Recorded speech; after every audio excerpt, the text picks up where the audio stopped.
Okay, we are live now. Let's make sure we're working here. Make sure I'm working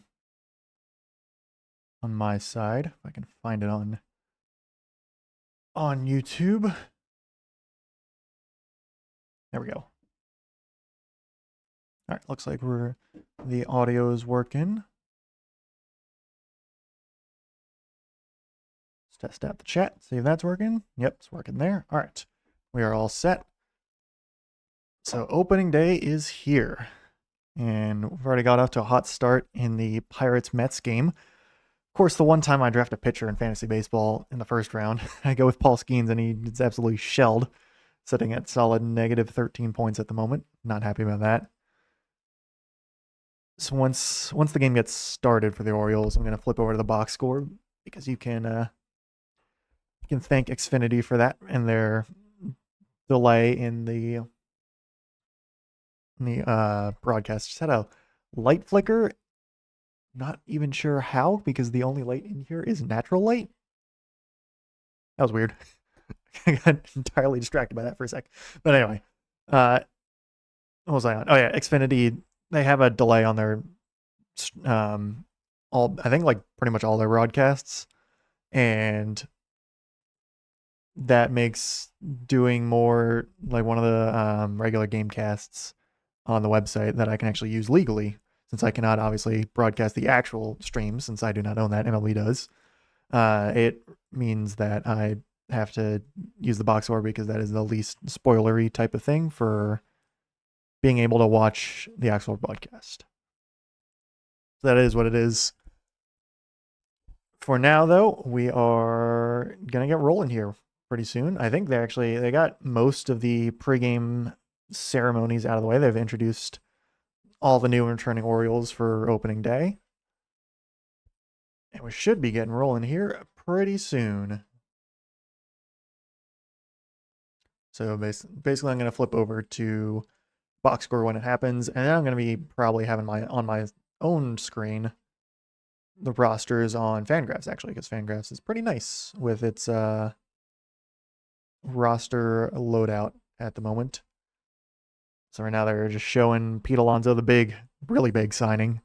Very photogenic Pete Alonso at the moment. Going to be your everyday first baseman for the Baltimore Orioles. The current lineup, kind of what I was expected for the Orioles. Should be interesting to see how they roll. So I believe lineup right now is Taylor Ward, Pete Alonso, or Taylor Ward, Gunnar Henderson, Pete Alonso, Adley Rutschman. I got the full booth in Masson, Kevin Brown, Ben McDonald, Jim Palmer in there. That's awesome trio. Love those guys. And then Samuel Basayo, Tyler O'Neill, Colton Cowser, Kobe Mayo, Blaze Alexander, with Ryan Mountcastle, Jeremiah Jackson, Dylan Beavers, and Leody Taveras running the bench. Both Jordan Westberg and Jackson Holiday are on the injury list at the moment, but they are most likely going to slot in over Kobe Mayo and Blaze Alexander when they return. And looks to be mid-April for Jackson Holiday. And I honestly have no idea for when Jordan Westberg's coming back. But it's interesting especially for the outfield. There's like a couple positions really, because I was thinking about this like coming in. For lineup wise, I think it's Gunnar Henderson and Pete Alonso are your locks. Like they are basically never going to get taken out of the lineup no matter what, unless it's injury, day off. Like they're basically batting every day of the year. I'm assuming Taylor Ward's also probably going to be pretty much an everyday starter, I would assume, since they traded him 1-for-1 with Grayson Rodriguez to the Los Angeles Angels. Unfortunately, Gray Rod is going on the injured list again. He just unfortunately cannot stay healthy, and that's kind of what led to his departure from Baltimore. But Taylor Ward, power hitting guy, and they really needed that. I think he hit 36 home runs last year for the Angels, is what it was. The Orioles really struggled with hitting home runs last year, so that's they go out and get him. get a bit more stability in that field. Oops, sorry about that. Accidentally minimized the tab. For some reason, if you minimize the tab that you're streaming in for the window capture in OBS, it just goes to a black screen. Don't really know why, but it is what it is. But anyway, for the Orioles as well, like my guess is they keep Taylor Ward largely as an everyday starter. Outside of that, because you want to fit in Dylan Beavers, obviously. Leody Taveras, I think, is more so a just kind of rotational type of guy. But Dylan Beavers, he's one of the young prospects, first round pick in 2022, 33rd overall. And he's shown a lot of potential, really. Like he's definitely shown some good power, good pop in his bat, a little bit good defense there as well. And like, do you put him in over Colton Cowser in center? Do you put him in over Tyler O'Neill well, I think he's manning right field, but either way, it's because you don't really want to take Tyler O'Neill out because he's also got power. He just couldn't stay healthy last year, and that's really been his whole career, is that he struggled a lot with injuries. But you don't really want to take him out, and you don't really want to take Colton Cowser out either, because Cowser's been good when he plays. Obviously, he fractured his thumb on the second game of the year last year in Toronto and was out for like 3 months and just never really looked right. Unfortunately, Cowser does strike out a lot, so could see a bit of a platoon between him and Dylan Beavers, maybe. Not quite sure how that's going to go. But, I mean, Dylan Beavers, I don't think they're going to have him ride the bench a while. It's probably platoon him with either O'Neill or Cowser is my guess. Then in terms of the infield, because he also more so the first baseman catcher DH situation with Ryan Mountcastle, Pete Alonso, Adley Rutschman, and Samuel Basayo. Since you can only have 3 of those guys in, really, or 3 spots to fill with 4 of those guys. And Mountcastle, while he's definitely not quite the guy that I think he once was, he's still definitely got some power in his bat and whatnot. But, putting him in over, I mean, they're obviously not going to take out Alonso. Like, they're never taking him out. Like, maybe they might put him at DH instead of first base. But they're not taking his bat out. No way, no how. But it's like, at that point, the catcher rotation is going to be between Adley and Basayo. But you probably want to have both of them in. And then it's like, what do you do at DH? How do you fit in Mountcastle in? Going to be interesting there. My guess is they're going to have like a day off or two for Adley and Basayo just all together, and that's when he can fit in Mountcastle at first base or DH, whichever one you want to put in there. A lot of questions essentially for Craig Alburn as new manager for the Baltimore Orioles. We're getting, I think Melanie Newman there is interviewing Pete Alonso outside the dugout.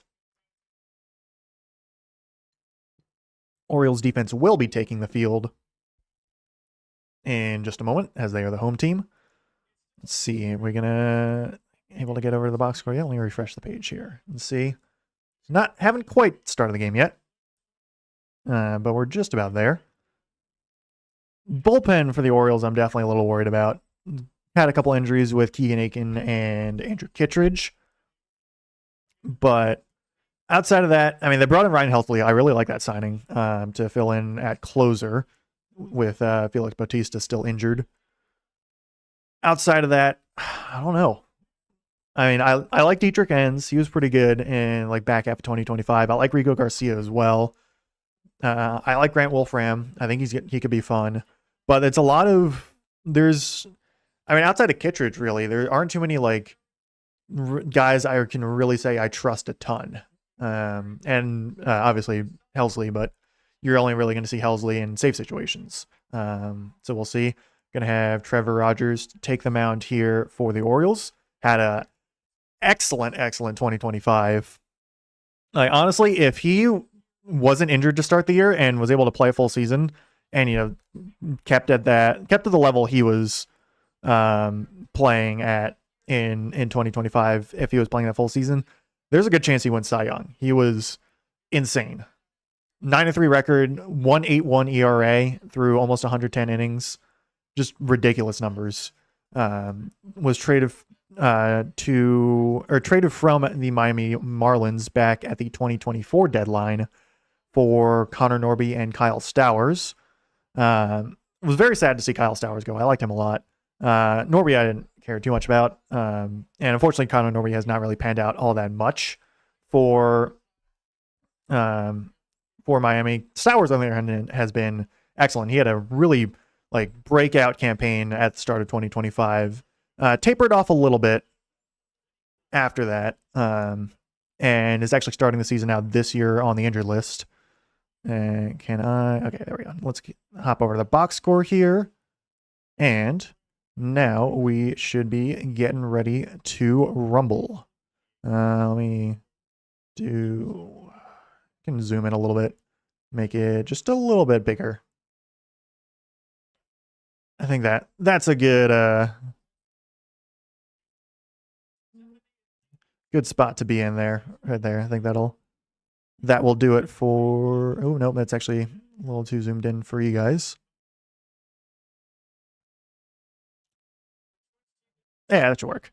All right, let me get over to the rosters. So for the Twins, we'll have, I believe, Byron Buxton leading off. I think maybe not.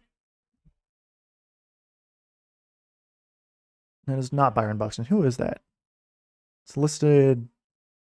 Oh, that's for right-handed pitching. It is Austin Martin leading off for the Minnesota Twins. First pitch from Trevor Rogers, the lefty, to Martin, the righty, is a four-seam fastball inside. We actually got a new updated graphic for Madison. Interesting. I feel like this first time in a long time that Madison's had a new graphic. So 1-0 to Austin Martin. He will knock a fly ball out into center field right at Colton Cowser, who will backtrack a little bit and make the out in the sun for out number one. Cowser shaking his head a little bit. The sun was definitely get to him, but he makes the out. Did not pull an O'Neill Cruz that happened just a few hours earlier, who completely lost a ball in the sun and just made Paul Skeens' day earlier even worse.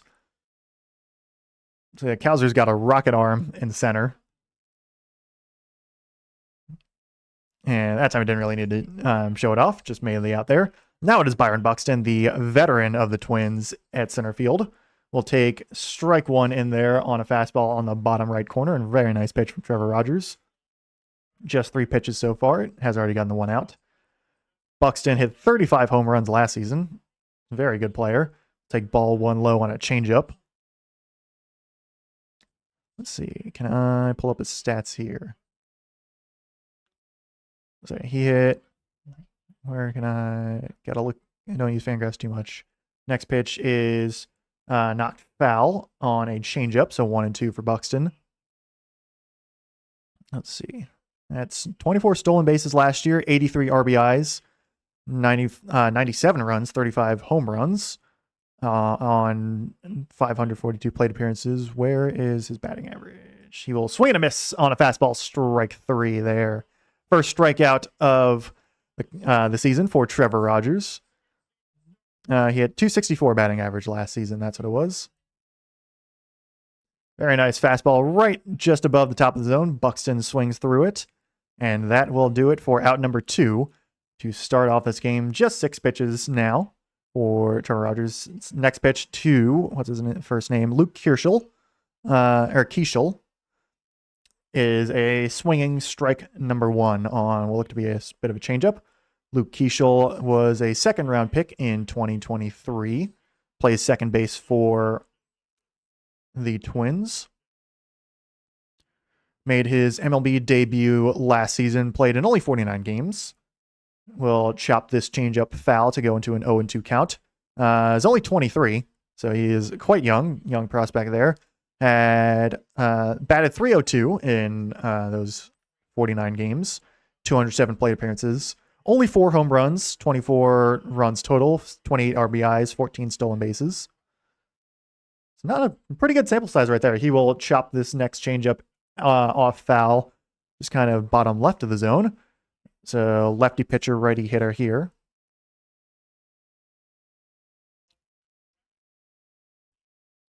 Trevor Rogers already dealing a little bit. I'm definitely a little nervous for Trevor Rogers' start because can't predict back-to-back dominant seasons, and the explosion that Trevor Rogers had in 2025 was a bit unprecedented almost, as Keishel fouls this one back again, so it's still 0-2 here. But, you know, through 2 batters, he's looked good, but then it's only 2 batters. We'll see how it goes the rest of the season, but so far it's looking nice. He had a really good spring training outside of the one game against Team Netherlands, but yeah, spring training, you can only take so much. Next pitch is down in the dirt for ball 1 with a cutter. But yeah, either way, Trevor Rogers, really looking forward to his season here. Certainly helps that I have him on my fantasy team as a total homer pick. But yeah, he was like very available very late, so I was happy to pick him up in the late rounds. I think he could be really good. Next pitch is high with a fastball, no swing from Keishel. So 2-2 here, 12 pitches so far, 2 outs, nothing, bottom or top of the first, not bottom of the first yet. So Keishel's fouled out off a couple, then took a couple balls. He will take another ball just outside of the plate with a fastball to run the count full.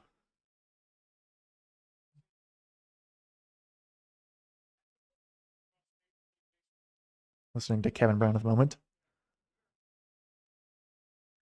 So yeah, with the new ABS system involved, his next pitch is chopped over to shortstop. Gunnar Henderson will throw Keishel out at first. That is a 1-2-3 first inning for Trevor Rogers. But anyway, back to the ABS system because they were just talking about it.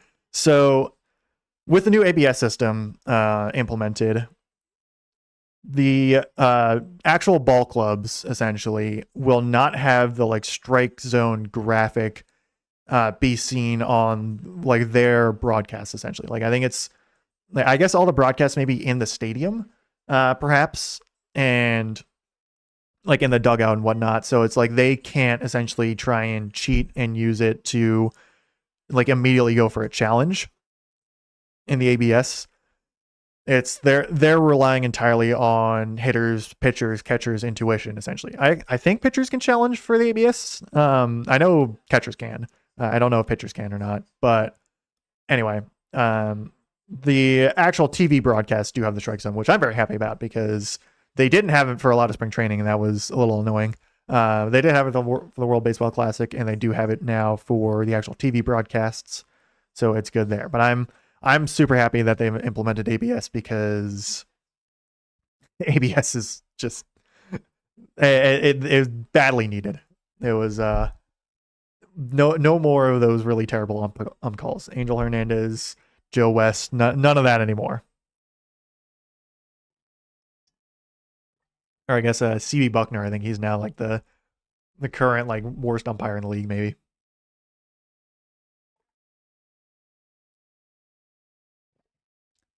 So I believe we will see Taylor Ward, Gunnar Henderson, Pete Alonso up. Yep.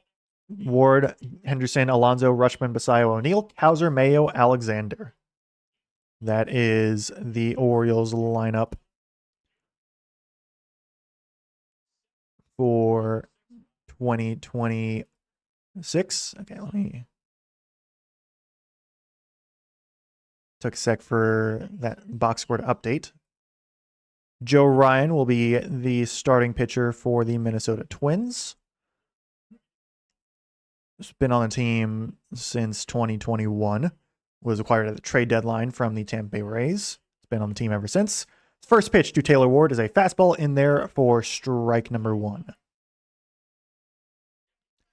So Ward hit 228 last year, but did hit 36 home runs, 103 RBIs. So O's definitely acquired him for his power. Former Los Angeles Angel will swing through a fastball there for strike number 2.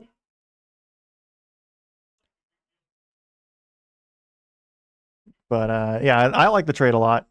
Just get some more pop in the outfield, just in the lineup as a whole. And unfortunately, now he's a 0-2 count. He will pop this next fastball out of play behind the plate for foul there. Remains 0-2 on the count. Interesting to put him at leadoff here. Like, I feel like you see a lot. Gunnar Henderson's been, well, Jackson Holliday was usually the leadoff guy for the Orioles last year. Gunnar Henderson would lead off occasionally here. Instead, it is Taylor Ward. He will look at a fastball up out of the zone for ball 1. So it's all fastballs so far from Joe Ryan. Let's see, does Fangraphs have his pitch arsenal? Don't think it does. Maybe. Next pitch is popped up high in the air into shallow left field. Looks like that is the shortstop.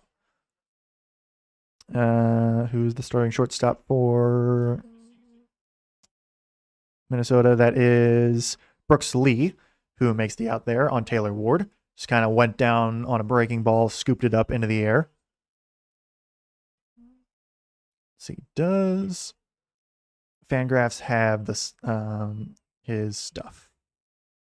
Stuff plus, is that it? Maybe not. Henderson will knock the first pitch he sees, fastball out of play for strike number 1. So lefty Henderson working against the righty Ryan. A lot of, anyway, I'll get to the stuff later that Joe Ryan has. Henderson will roll this one over to first base. That is fielded there by Josh Bell, I believe. Let's see. Yeah, Josh Bell, who's a free agent acquisition from the Washington Nationals, gets the out there at first base from Gunnar Henderson. Now it is, in fact, Pete Alonso is getting a standing ovation from the crowd there at Camden Yards.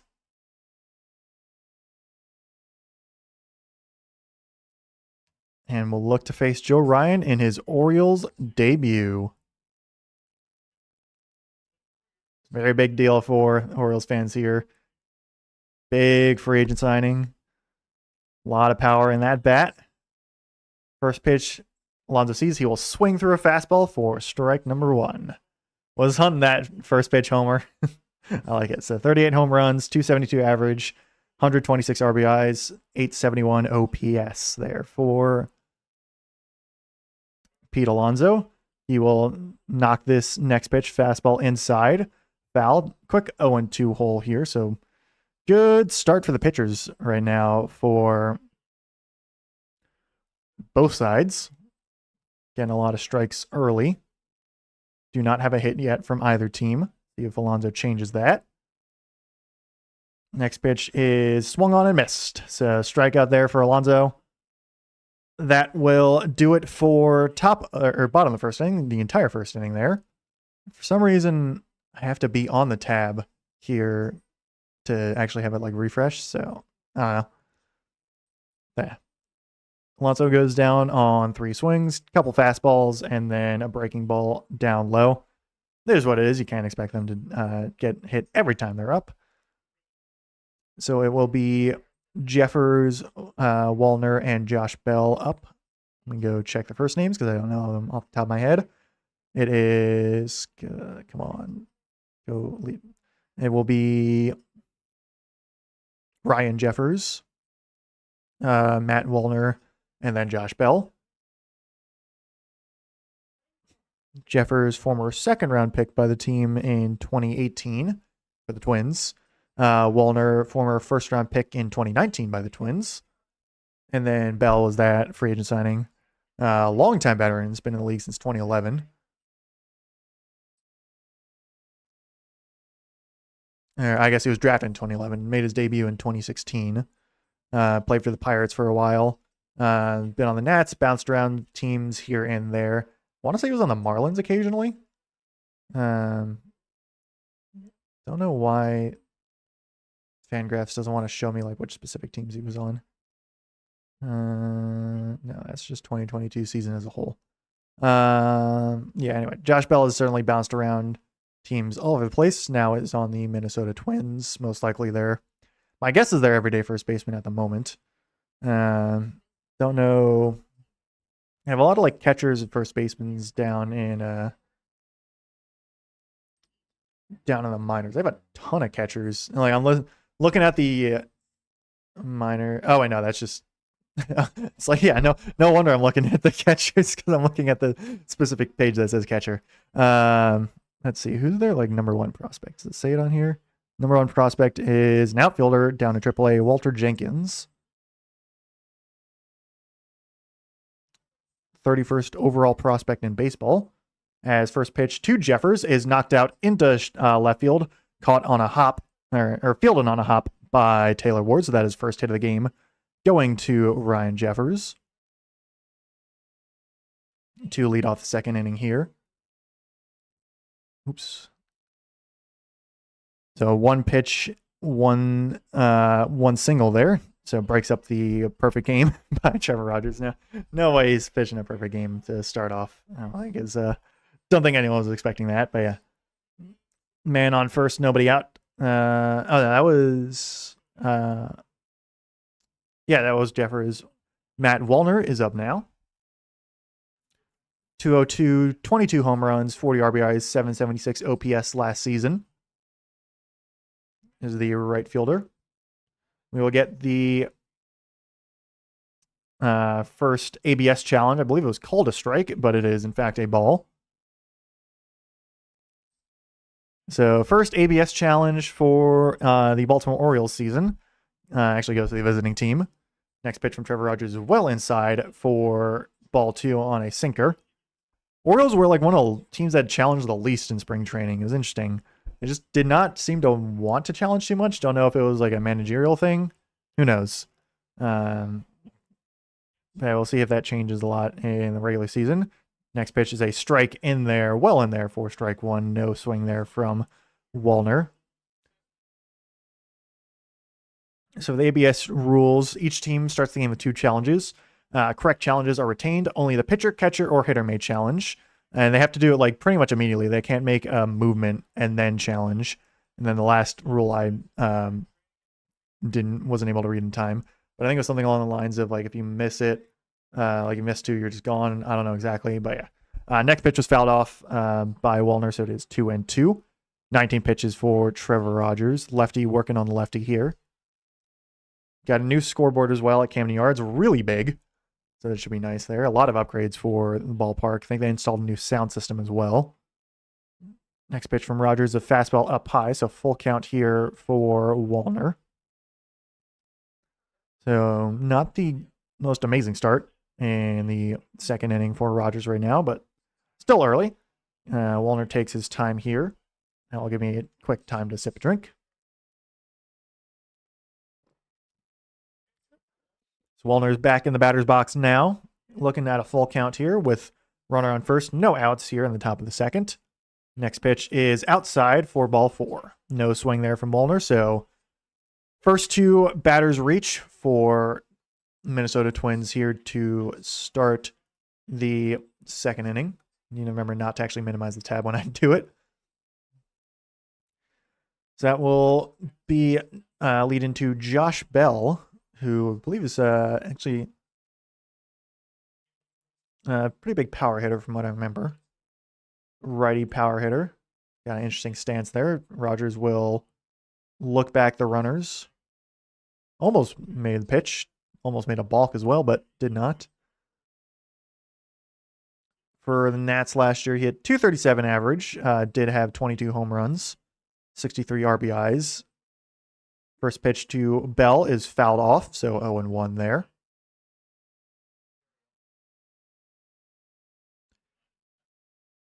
Bell's actually a switch hitter. 3 switch hitters for the Twins at the moment. Strike called inside when we get a challenge. Maybe here. It's definitely inside. Didn't look like he tapped his helmet, but nope, no challenge there. So 0-2 count on Josh Bell. Interesting. There, yeah, it was a bit of a delay. He was like kind of walking off, so no challenge there. So a little lucky. Take it. Next pitch is a changeup just below the zone, called a ball. Might have clipped the zone, but it was too close to call and went the way of the hitter there.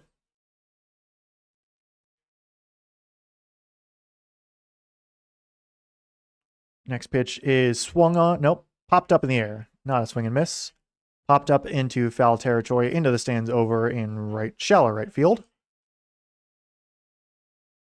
So still 1-2, 25 pitches for Trevor Rogers here in the top of the second. 2 out, nobody on.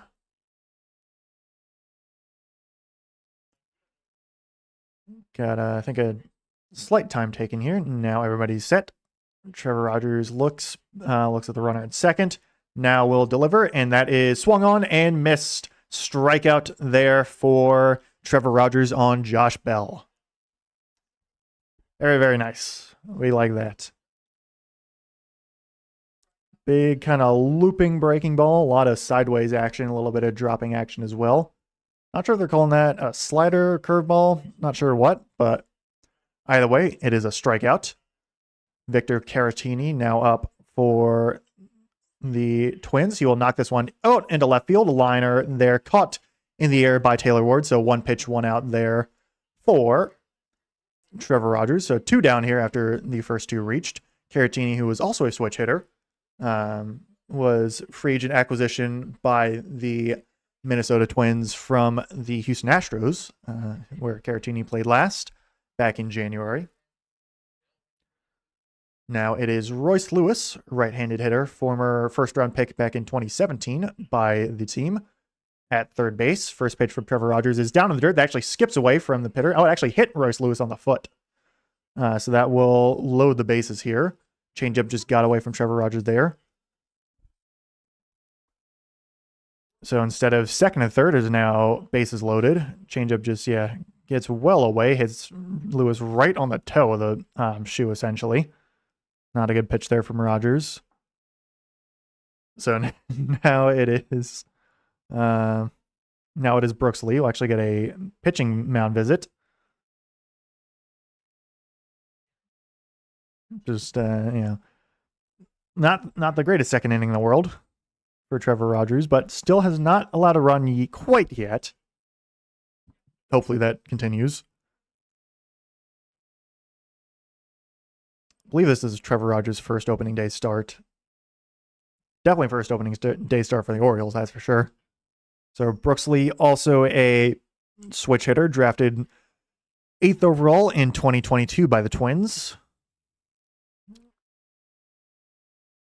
Looks like he made his major league debut last year. Played in most of the games, had 16 home runs, 64 RBIs, 3 stolen bases, hit .236 average.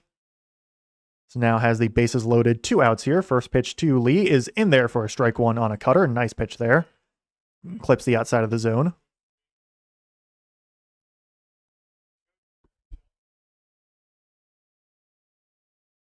So 0-1 count here to Brooks Lee. Working against Trevor Rogers, will throw his 30th pitch here. That is knocked foul behind the plate slightly. So 0-2 count here.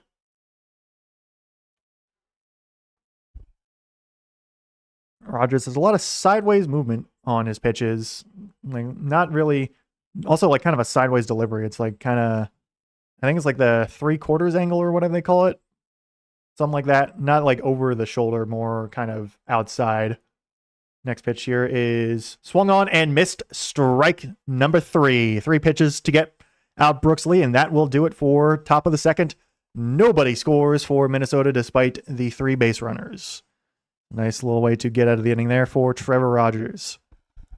Good call on the pitching mound visit. And that will bring up Adley Rutschman, Samuel Basayo, and Tyler O'Neill in about a minute or 2. I like that a lot. Let's see. How's my fantasy team doing? I need Trevor Rogers to really offset Paul Skeens after he put up an absolute stinker. Let's see. Yeah, Rogers already up to 7 points. Nice. Paul Skeens with a solid -13. I really love that. Looks like the Pirates are probably going to lose. They're down 9-4 against the Mets. Washington is actually demolishing the Cubs at the moment, 7-2. That's been interesting. And all right, will Ketel Marte play? That's what I want to know. See his day to day. They're saying that right now. But of course, I have so many guys on the injury list. I have Jackson Churio. I have Kyle. I actually just dropped Kyle Stowers because he's not going to be back till like late April. Jackson Holiday, I picked him up just to stash him. Nick Lodolo and Carlos Rodon. So my injured list is not great. I'm currently sitting at -6-4 in my fantasy game. But I only have Paul Skeens and Tyler Rogers, or Trevor Rogers, not Tyler Rogers. there's a Tyler Rogers, a Trevor Rogers, and a Taylor Rogers. Taylor Rogers actually on the Minnesota Twins. I saw that. Tyler Rogers is on the. They're all pitchers too, which is really funny. But Tyler Rogers is on the Blue Jays. Trevor Rogers on the Orioles, and Taylor Rogers is a bullpen arm for the Minnesota Twins. So maybe we'll see Taylor Rogers on when we later in the game, depending on how things go. I think Jesse Minter, the new Baltimore Ravens head coach, is the guest splasher for opening day. That's pretty cool. So the bird bath is still there for the Orioles. I love that they kept that around. Rutschman will look at a first pitch fastball and foul that one off the home plate. Rutschman, a switch hitter, struggled a lot past couple of seasons. Hit .220 with only 9 home runs. Been a bit injured here and there. Just felt like his swing has not really been smooth all that much. We'll see if he's able to get it here. Adley will knock this next splitter out of play. Foul. Quick 0-2 count here for Joe Ryan. But if Adley can just get back to the smooth, like just knocking doubles type of swing, he could have a really nice season. Because he can get on base when he's in his game. Just has not been able to get back to his game that he was back in 2023. So Rutschman takes his time there. Batting left here against Joe Ryan, the righty. In an 0-2 count here, he will look at a curveball outside for ball 1.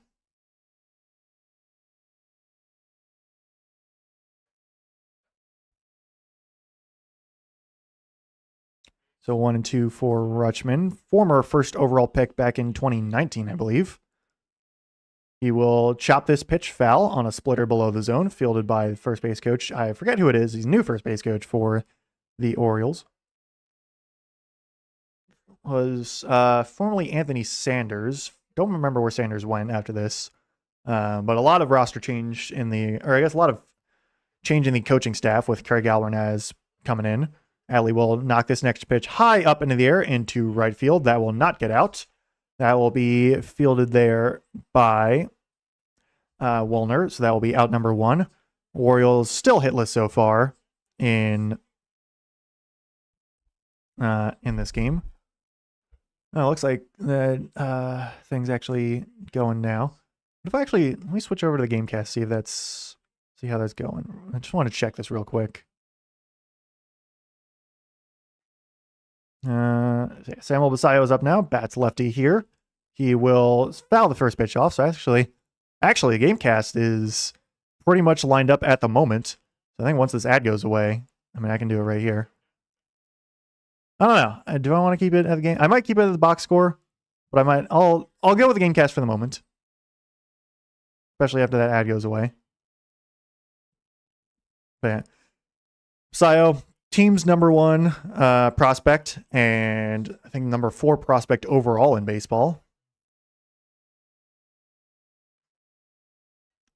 So yeah, I'll leave it on the Gamecast for now. See how it goes.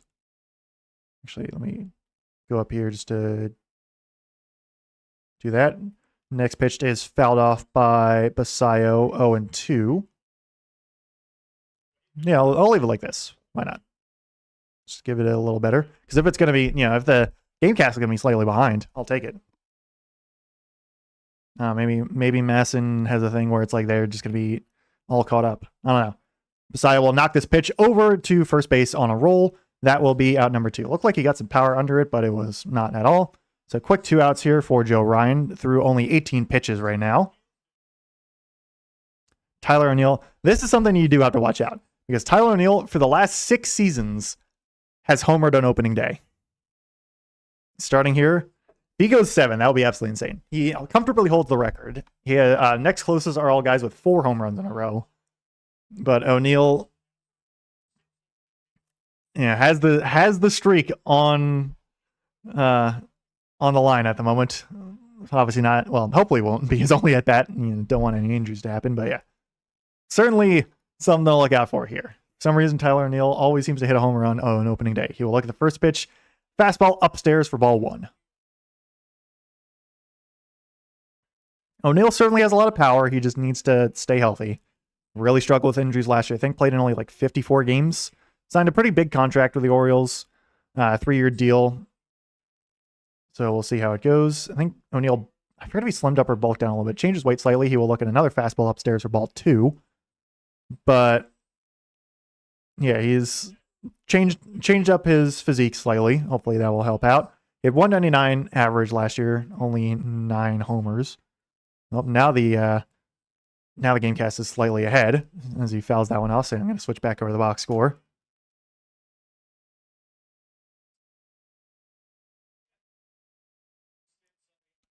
Yeah, unfortunately, Tyler O'Neill was just way too injured last year. Hopefully he stays healthy right now. And a favorable count here against Joe Ryan. Next pitch is knocked foul as well.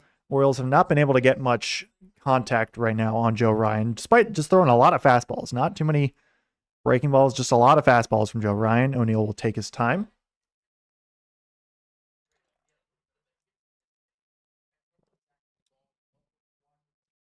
So O's still hitless right now through 5 batters. O'Neill will knock this next pitch foul behind the plate for another foul ball. Still 2-2. Is working the pitch count a little bit against Joe Ryan, which is nice. And there's just gotta lean up in your chair a little bit slightly when O'Neill gets the plate at opening day. He will look at a pitch here, curveball down in the dirt, does not swing at it, so that is ball 3. Works the full count here. I believe first 3-ball count for an Oriole today. 4 four-seam fastballs thrown, 1 sinker, 1 curveball from Joe Ryan in this pitch sequence. Thank you, Masson, for that. The production truck interns are hard at work back there to really make things work. That new scoreboard looks really nice. It's also a really beautiful day there up in Camden Yards. So next pitch, 7th pitch here to Tyler O'Neill. He will knock this one high up into the air, over, out, and behind the dugout, into the stands for another foul ball.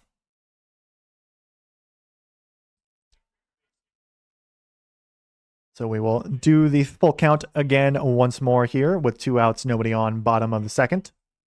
Tyler O'Neill facing Joe Ryan here. Next pitch is popped foul again. O'Neill stays alive. O'Neill's really keeping himself in here. I believe this is now the 9th pitch in the at-bat. Couple foul balls. Colton Cowser is on deck.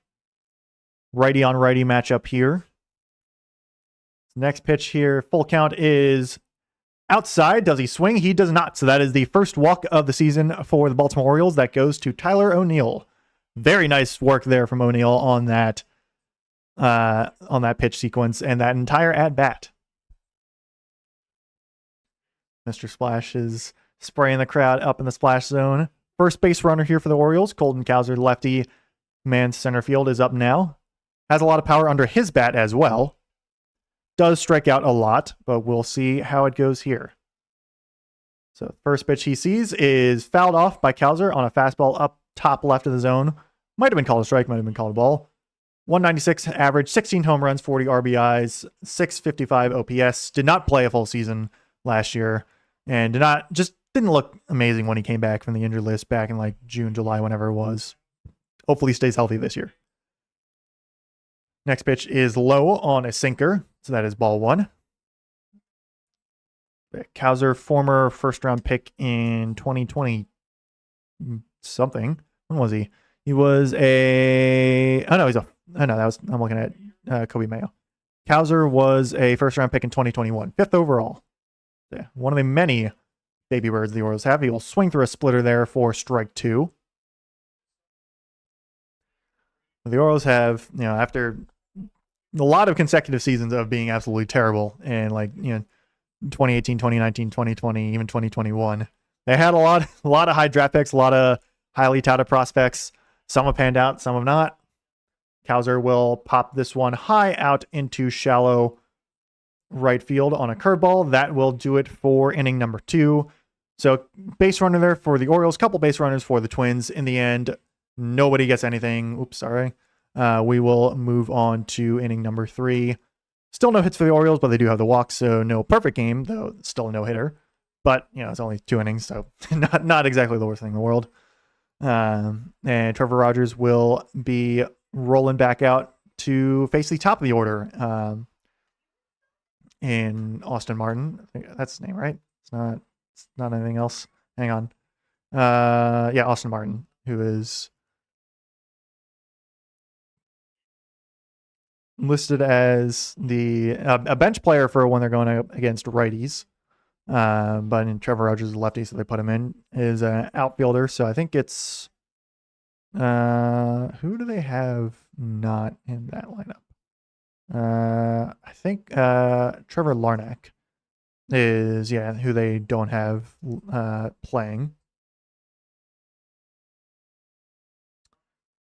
Yes, that is correct.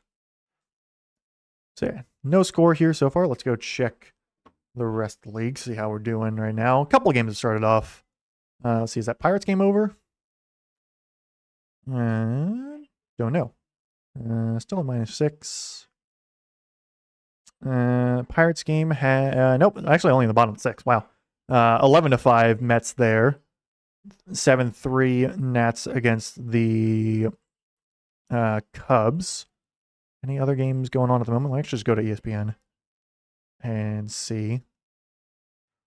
White Sox are actually down 6-1 to the Brewers. That's the only game that I did not mention. So yeah, 4 games going on right now. Nothing. O's Twins, 11-5 Mets Pirates, 6-1 Brewers White Sox, 7-3 Nats Cubs. The Red Sox and Reds are facing off in about 30 minutes or so. Same with the Angels and Astros, Tigers and Padres, Rangers, Phillies, Rays, Cardinals.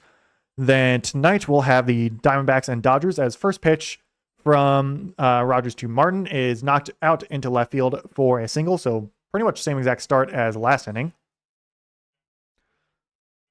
And then we'll also have a Guardians Mariners Welland tonight at 10:10 because that is out on the West Coast. We had Yankees and Giants play last night on opening night on Netflix, which was, don't like that they had an opening night instead of opening day. Yankees won that game 7-0. Giants just could not get any hits whatsoever. I think they had 3 hits to end the game. Next pitch to Buxton as we get a steal attempt here. Martin will be in there safe. Throw from Rutschman is not in time. So Austin Martin nets his first stolen base of the year, as the pitch was also a strike to Byron Buxton. Really nice jump there from Martin. And Rutschman's, for as good of a player as he is, especially as like a defensive catcher, he does not have a very good arm. And he's not the best at throwing guys out, I feel like. So 0-1 pitch to Buxton is grounded over to shortstop. So the stolen base does prevent the double play, though Buxton is out nonetheless. So I'll take the out. Would have liked the double play, but it is what it is.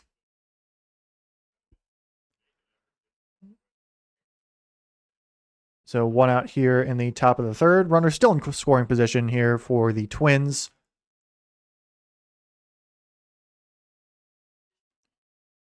Luke Keishel up now, grounded out in the 1st inning. Or Keishal, I think, because there's an A. Might have to enunciate that a bit more. Keishal, the righty, working against Rogers, the lefty. Former 2nd-round pick in 2023. Rogers will throw back to first base. Martin in there in time. Or throw back to second base, my bad.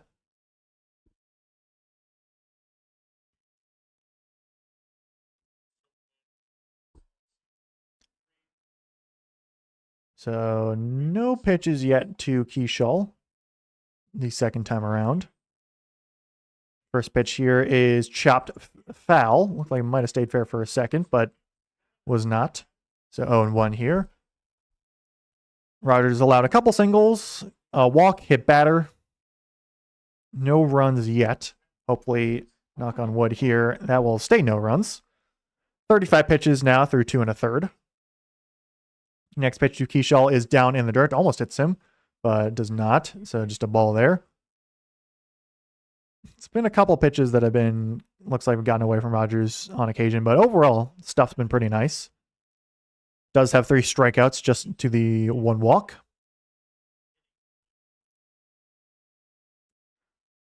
Not a lot of fly balls so far from allowed by Trevor Rogers. A couple liners, a lot of choppers as well. Next pitch is chopped. Speaking of which, fielded there by Henderson. He will look back the runner. Throw to first base is not in time. So infield single there from Luke Keeshall. Good speed there, and Henderson was just able to make the play and save the run. And good throw as well, but just not in time. Nice diving stop there. Was very shaded far and away to the third base side. And yeah, good speed there from Keeshall to beat out the throw. So infield single there makes it first and second, 1 out. Though it does now put the force out at third base here for Ryan Jeffers, the catcher for the Twins, who does have a single in this game already. He will knock this first pitch over to third base side. That is fielded on a hop by Kobe Mayo. He will throw over to second and first for the double play. Nice work there by Orioles on the defensive side. So Mayo, Alexander, Alonso completes the, I think it's 6-4-3 double play. 5-4-3. I guess shortstop 6. Third base is the 5. Either way, that is a double play to get out of the inning. Very nice work there by the O's defense. And box score is not quite cut up yet, but it's fine. I'm okay with that, actually. I'm okay with the box score being a bit behind. So yeah, Rogers gets out of the inning once again with no runs allowed. That will bring up Kobe Mayo, who just made that awesome play. Blaze Alexander, who was in that play. And then Taylor Ward. So 8, 9, and 1.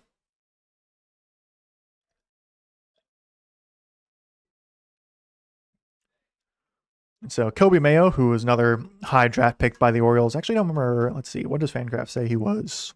I don't remember. He was a 4th round pick in 2020. That was I'm thinking of the 2019 draft. So yeah, actually wasn't quite as highly touted, or I'd say quite as high of a draft pick as some of the other guys, but has become one of the more sought after prospects in the sense of a lot of people have been excited to see him play.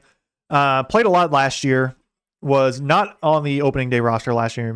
Had a bit of made a bit of a fuss about it, but came up eventually. Didn't play all that well to start out, but started playing a bit better towards the end of the season. Had a really nice spring training. Certainly showed a lot of power. Was played first base last year. Platoon with Ryan Mountcastle and Ryan O'Hearn. Now with Pete Alonso. They have moved him over to third base, and he's kind of filling in for Jordan Westberg now that Westy's down. And that play at third base certainly looked pretty good for Kobe Mayo, not going to lie. So yeah, we'll see how it goes here. Blaze Alexander, who is after this. Yeah, really nice work there from Mayo. Nice throw to Blaze Alexander. Blaze Alexander was acquired in a trade with the Arizona Diamondbacks not too long ago. Sent over a couple minor leaguers, pitcher, including Cade Stroud, I believe. Stroud, who did not make the opening day roster, actually, for the Diamondbacks. So not a bad trade there. Alexander, utility infielder type of guy, is filling in, for the injured Jackson Holiday.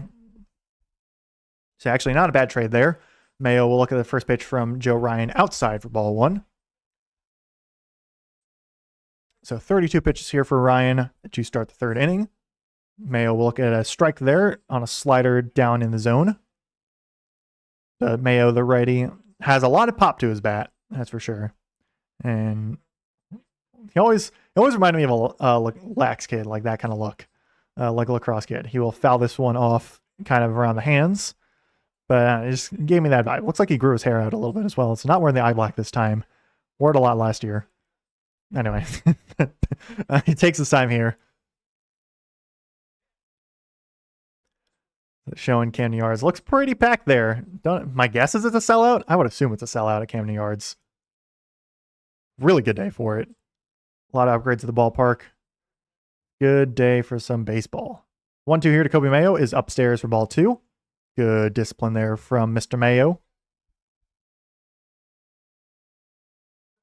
Still do not have a hit yet for the Orioles in this game, but only through 2 innings, so it's not like it's a ton of game so far. Next pitch is down in the dirt for ball 3, so works the count full, does Kobe Mayo. A lot of fastballs here from Joe Ryan so far to start this game. A lot of like some sinkers, a cutter or two here and there. Not too many curveballs. I feel like one or two sliders he's thrown, not that many. Next pitch here on the full count is popped up and foul behind home plate. Mayo stays alive on the full count. Now showing Jordan Westberg in the dugout. Hope he gets healthy soon because he is really good when he's healthy. He just cannot stay healthy for some reason. I don't know why. This has really struggled with injuries, but when he's healthy, he can hit. Kobe Mayo, next pitch will foul this one out of play as well, I believe. Yep, that is out in the stands over in left field. Really quick swing there. Like if Mayo's able to square around the bat to a pitch, that ball is going to go bye-bye. So he's got a lot of power there. Still on the count here, still full count. Next pitch is popped foul again over into left field. Another fast swing. Mayo's like, he's swinging real aggressive here. And yeah, I might not want to throw a fastball to Kobe Mayo because he could knock one well out of here. But also, you don't really want to like hang a slider or hang a curveball or something like that. No. That's why I'm not a major league pitcher. Next pitch is in there for strike three. Really nice curveball there. Starts outside the zone, breaks back in. Good pitch there from Joe Ryan to get Kobe Mayo out. Mayo was thinking it was ball four, but that was certainly strike three. Like it's not just like a 12-6 curveball where it just drops straight down. It's got a little bit of a sideways action, not much, but it's just enough to curl it back in there in the inside of the zone for strike three. Very nice pitch there from Joe Ryan. Blaze Alexander will check swing foul this first pitch inside for strike one. So if nothing else, Kobe Mayo and even Tyler O'Neill, a couple batters before him, have really worked this count because a lot of the O's have so far gotten out pretty quickly. So if you get a couple of guys here to really have like 9-10 pitch at bats, that can certainly help. So Blaze Alexander, the righty, will knock this next pitch on a sweeper out foul for strike two. So quick 0-2 hole here for Blaze Alexander. I feel like he had an okay spring training for the Baltimore Orioles, but he was certainly, I feel like he was pretty highly touted by Diamondback fans when we brought him over. So I'm certainly excited for that. He will swing through this fastball here for strike three. So after a long at-bat against Kobe Mayo, it is a 3-pitch strikeout to Blaze Alexander. That will turn over the order back to Taylor Ward, who flew out in his first at-bat, I believe. Don't think he struck out. No, it was Alonso who struck out. So 43 pitches through 2 2/3 innings for Joe Ryan. Now goes up against Taylor Ward, who will look at strike one on a sweeper, curveball, something like that, breaking ball in their top of the zone. And it was more of a pop out, is what they're calling it, rather than a fly out. Ward will knock this one high up into the sky, so we'll get probably another pop out here. Out into right field. That will, be another pop out for Taylor Ward. So that will end inning number 3. Still no hits for the Orioles. They go down in order here. Will be, I believe, Wallner up next for the Twins. Going into inning number 4. So good pitching so far here from both sides. Couple hits from the Twins, no hits from the Orioles, no runs for either side. 1 walk on either side. 3 strikeouts issued by Trevor Rogers, just 1 by Joe Ryan so far. Let's check the scoreboard, see how we're doing. Any updates? Let's see. Well, let me check because it's like almost before the start of the game for the 4 o'clock times. Let's see, is Ketel Marte playing? I think he is. Okay, can I switch him in real quick? Do I want to switch him in? Oh, you know what? It's only 1 game. I'll put Weatherholt in. I think Ketel Marte was my second pick in the draft. So he's just been day to day, which is like why I'm not putting him in at the moment. But he's not listed as injured. They just haven't. I guess they haven't announced the starting lineup for the Diamondbacks. But yeah, he was my 14th pick in the draft. I had Paul Skeens and Ketel Marte were my top two. And Paul Skeens had a really bad day to start. So, all right. Mets are still up 11-5 against the Pirates. Brewers are up 8-1 against the White Sox. Nats still up 7-3 against the Cubs. Let's see. Can I have the Diamondbacks announce their lineup?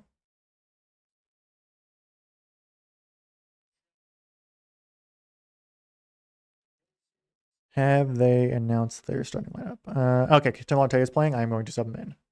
First pitch from Rogers to Wallner here in the top of the fourth is a swinging strike number 1. No, don't give me an error, ESPN Fantasy. Why are you such a terrible app? Wallner walked in the second inning. He will swing through a curveball there for strike number 2. All right. Tel Marte is going to be in there. So quick 0-2 count here for Matt Wallner. Who I don't remember if I said he walked in the second inning. Might have said that already. Now in an 0-2 hole here. So lefty on lefty on this matchup. Next pitch is check swing. Does he go around? He does not on a fastball upstairs. So that is ball number 1.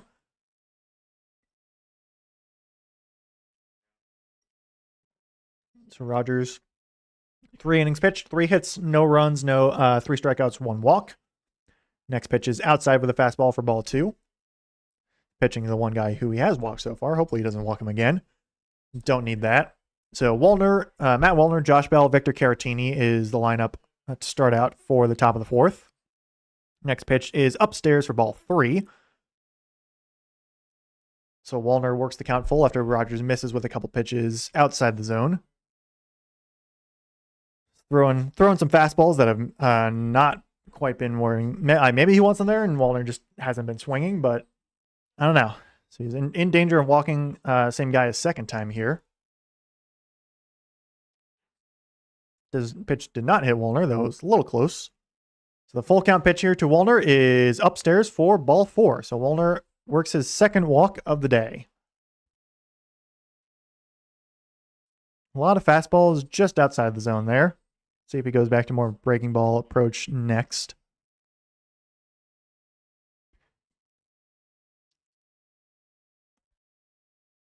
There's a giveaway on Saturday, a Kyle Bradish jersey hoodie, as he will be starting that day. Those have off tomorrow. Then we'll play Saturday, Sunday against the Twins. First pitch to Josh Bell is low on a cutter for ball 1. Fortunately, tomorrow's going to rain, and then Saturday's going to be really cold. I'm not going to be around Saturday, but it's unfortunate because it's like 70s right now, and it's going to be like 40s on Saturday, so it just sucks. Next pitch to Bell is outside, so Rogers losing control of the strike zone a little bit. Don't really like the look of that. Let's hope he can bring it back around here. So 2-0 count here to Josh Bell, dangerous hitter, with Matt Wallner on first base. Ball inside there on a fastball. So 3-0 count here for Trevor Rogers. Bell did strike out last time he was up. Next pitch is called strike 1, just outside the zone. Will we get a challenge? We will get a challenge from Josh Bell. Think this is going to get overturned. Twins have already challenged 1, and it was correct, or it was overturned. They will get another overturn call here, as this one is outside. So it will be a second straight walk for Trevor Rogers here to start the top of the third. Box score going to update? Okay, here we go.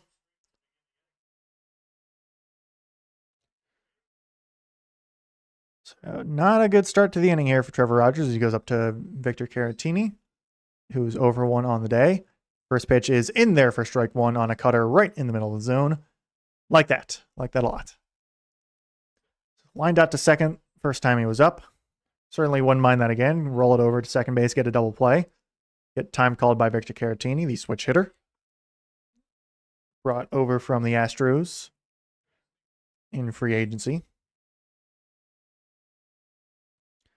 So runners on first and second, nobody out. Top of the fourth, still nothing.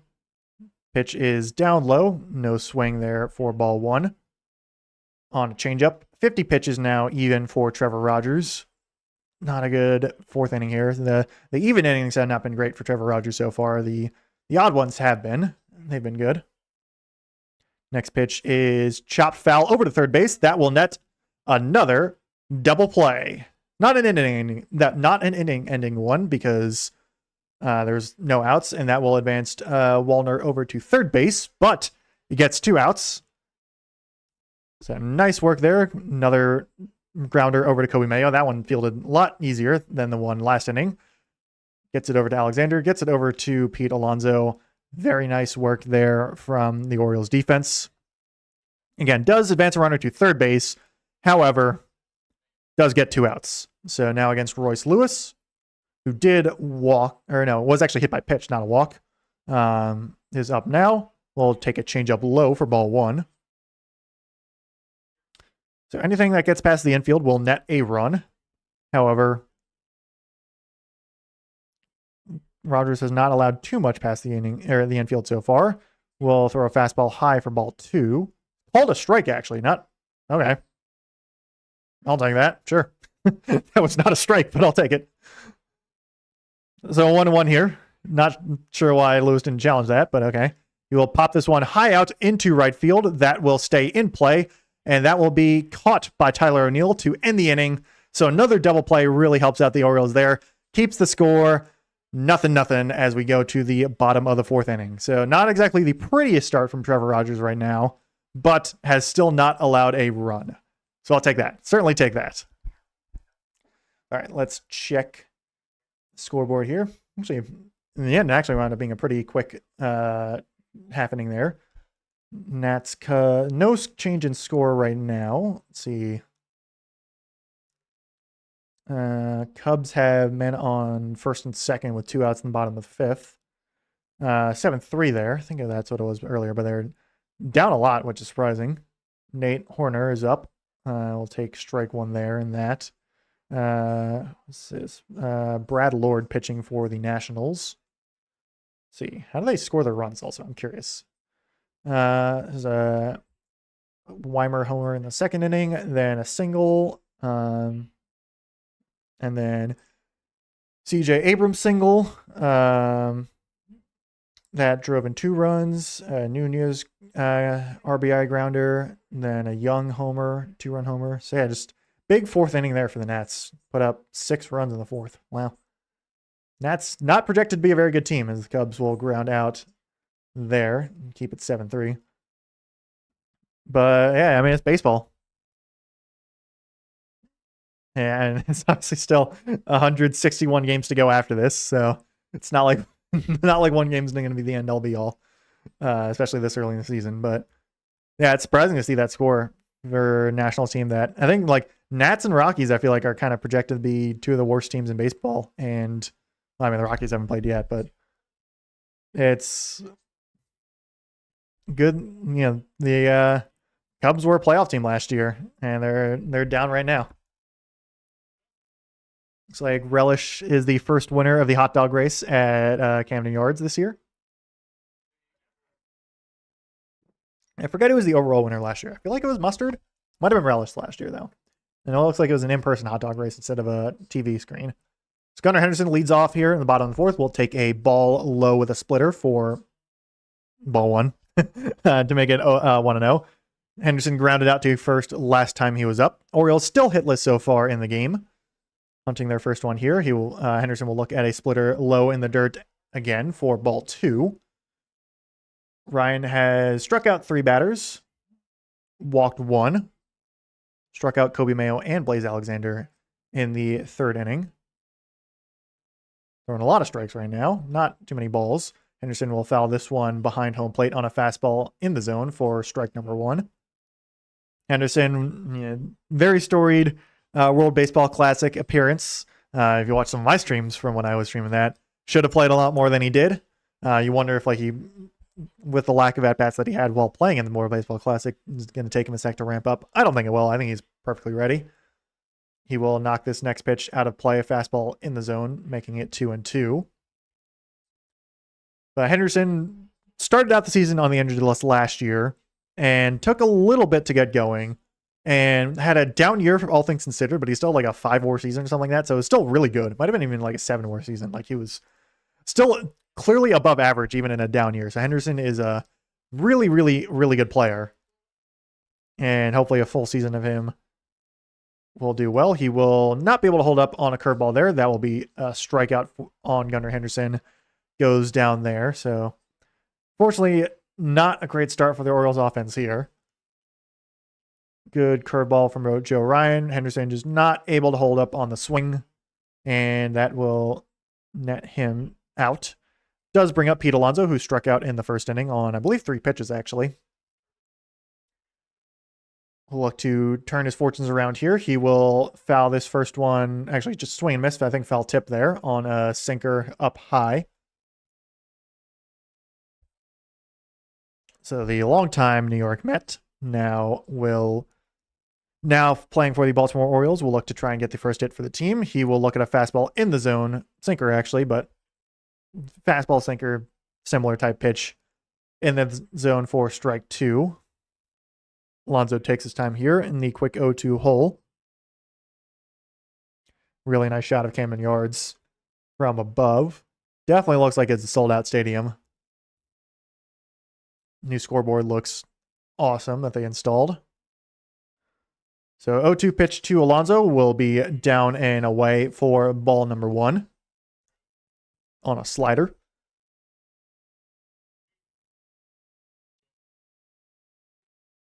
So Alonso, big power hitter here. Not just like a hit, just like any sort of hit here. He will look at a fastball up and away for ball 2. Just get someone on base. Just start the hitting party. Get a double, get the home or the bird bath going. Get the crowd going, put some pressure on Joe Ryan. He's been cruising a lot so far in this game. 2-2 pitch here is swung on and missed instead on a curveball down in the dirt. 2 strikeouts to start the 4th inning for Joe Ryan. So still no hits for the Orioles here through 3 2/3. It's first game of the year. Can't expect this to be exactly how it goes for the season. First game of the year last year, they put up like 10 runs, had like 4 homers against the Blue Jays, and we saw how that season turned out. So who knows? First pitch to Adley Rutschman is down and away with a splitter for ball 1. No swing from Rutschman. Would certainly like to see Adley get going here. Adley will knock this one out into right center field. That is the first hit for the Orioles this season. Single there for Adley Rutschman. Love that swing there for Adley. Just nice, smooth contact right back up the middle. Fielded on a couple hops by Byron Buxton, but nice single there. Gets the party rolling. Looks like that might have been a changeup or something. Maybe a sinker that was just kind of hung up there, and Adley knocks it right back up into right center field. Gets the first hit of the season for the Baltimore Orioles and Adley Rutschman. Also love that because he's on my fantasy team. Now it brings up Samuel Basallo, who certainly has a lot of power in his bat. He will look at a pitch down and away with a slider kind of back in his knees. Actually down and in, not down and away. Down and in for Basallo for ball 1. Basallo grounded out to second first time he was up. 2 outs here in the bottom of the 4th. But we do have our first hit for the Orioles here. Love that from Adley Rutschman. So catcher to catcher here. Basallo will foul this fastball out over the visiting dugout.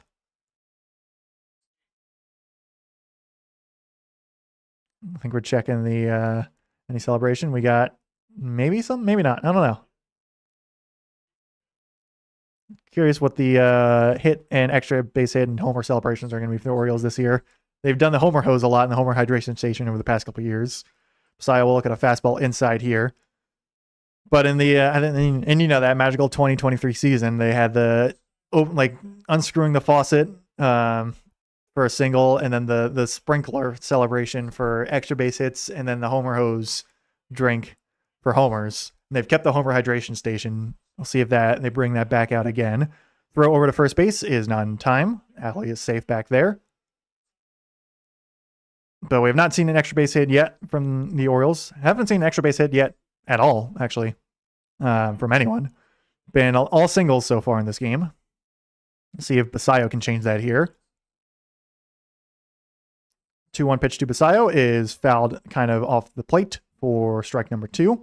Might have hit him on the foot as well. He looks okay though.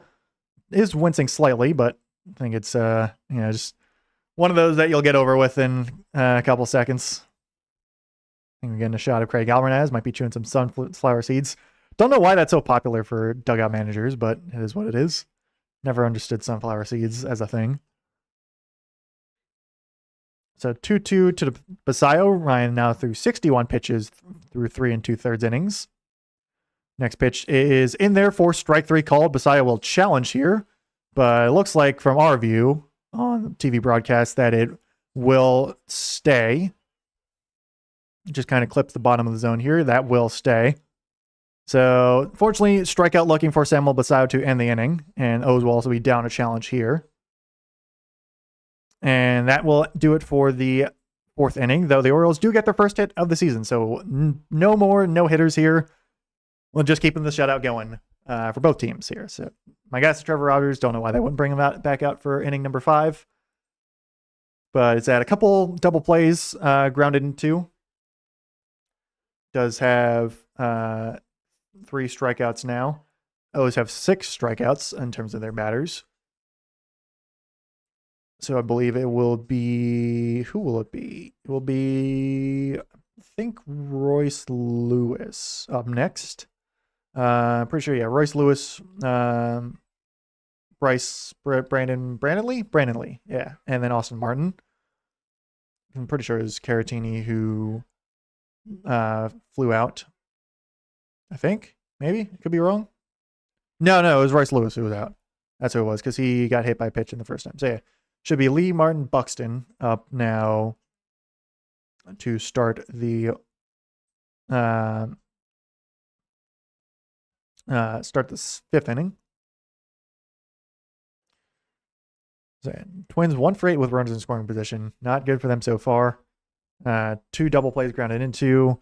Orioles just have struck out a ton. Have not been able to. I mean, only the 1 hit, but still only not even quite halfway through. So could certainly change as we go on. So yeah, let's see. Any changes in the scoreboard overall in Major League Baseball? We had a lot of the games start out. Looks like, who's that? The Red Sox are getting off to a hot start against the Reds, at least in terms of putting guys on base. Still nothing there, but they have 2 out, 2 on. First pitch from Rogers to Lee is down there, called strike 1 on a curveball. I'll take that. Let's see. Brewers up 9-1 now. Outside of that, scores are all the same. Lee will foul this curveball off. Quick 0-2 hole here. 56 pitches for Trevor Rogers. So Brooks Lee, not Brandon Lee, Brooks Lee, who is 0 for 1 with a strikeout, will pop this one high into the air and foul to stay alive. Right now, Rogers hunting his 4th strikeout and would be his 2nd on Brooks Lee if that was the case. 4 innings pitched, 3 hits, no runs, 3 strikeouts, couple walks, 3 walks as well. Next pitch is a curveball fouled behind home plate. So yeah, 3 walks, 3 strikeouts, 3 hits, all issued by Trevor Rogers at the moment, but no runs at the moment, which I will certainly take. So still 0-2 to Brooks Lee. 59th pitch from Rogers is swung on and miss. Down in the dirt on a changeup. That gets Lee fishing, and that will be strikeout number 4, 2nd on Brooks Lee. 1 down here in the top of the 5th. I like that a lot. So the game's going pretty quick here. Just not a lot of offensive action at the moment. Just swing and a miss. Very nice pitch there from Trevor Rogers. Lineup flips over to Austin Martin. His 3rd at bat. We'll look at strike 1 and changeup. Hits the bottom right corner. 1 for 2 on the day. Did steal a base last time he was up. Single, stolen base, but wound up not reaching home eventually. He will check swing, knock this one, actually grounder over to first base. Alonso fields it. toss it over to Trevor Rogers, who makes the tag or gets to the bag at first base before Austin Martin. So check swing ground out there for Austin Martin. That will be very nice there. Quick out for Trevor Rogers. That will bring up Byron Buxton, who is 0 for 2 on the day with a strikeout. Good bit of situational awareness there from both first baseman and pitcher for the Orioles, Alonso and Rogers. Good fielding there from Alonso. Just kind of flipped it over to Rogers, who fields his position. So now it is Byron Buxton, who played in the World Baseball Classic. Did not really do anything in the World Baseball Classic, however. We'll look at strike one in the middle of the zone with a fastball.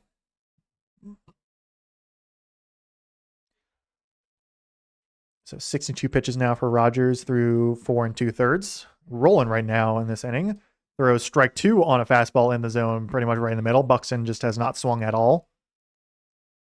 So quick 0-2 hole here. So it's, again, the odd innings as of this moment have been good for Trevor Rogers. Next pitch is down low with a changeup. That was the pitch that got Brooks Lee out. Buxton does not swing there.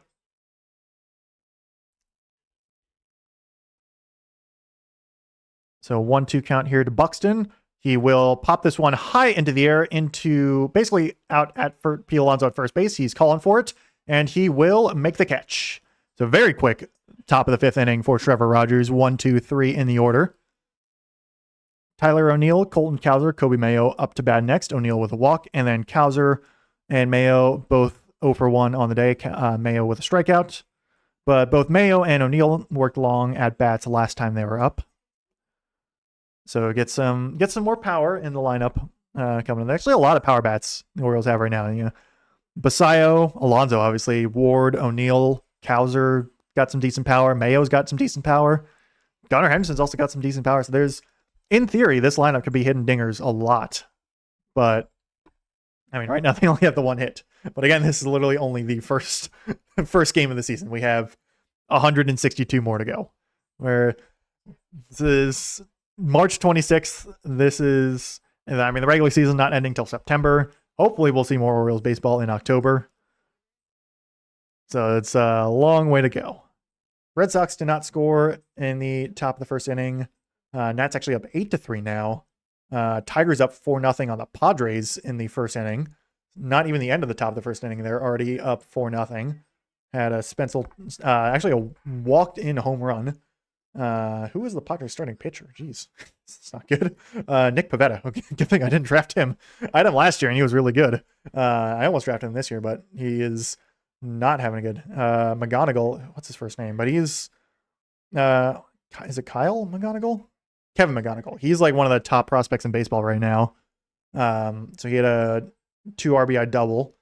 Dylan Dingler also had a RBI single. So nightmare start for Nick Pivetta. Actually, I have a couple Padres on my team. I have Manny Machado.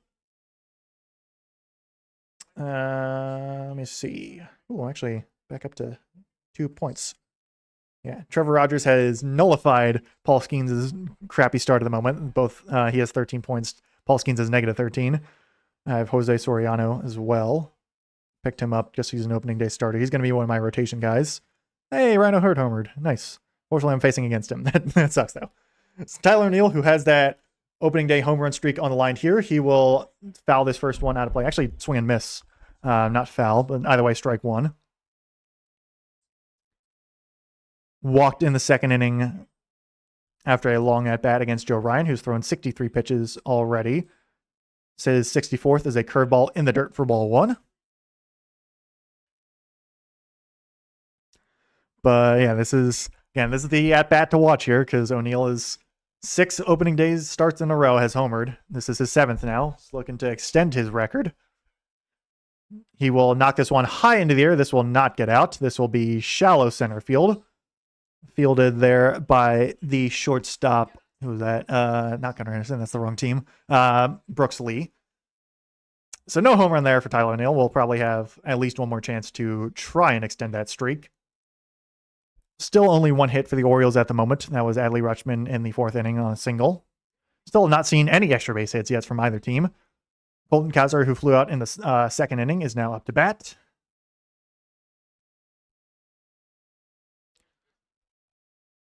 First pitch to Cowser is a curveball inside for ball 1. Take that. Got a couple of cow hats out in the stands for Mr. Moo Man, Colton Cowser. So the 67th pitch from Ryan is swung on and missed on a splitter there in the zone. Cowser, who hits fastballs well, does not hit breaking balls well in his career. Actually swung on and missed on a split fastball and then held up on the curveball. Or I guess didn't offer on the curveball, so that's there. Good there. He will swing through a splitter there for strike number 2. So 1-2 hole here for Cowser after a couple of swing and misses.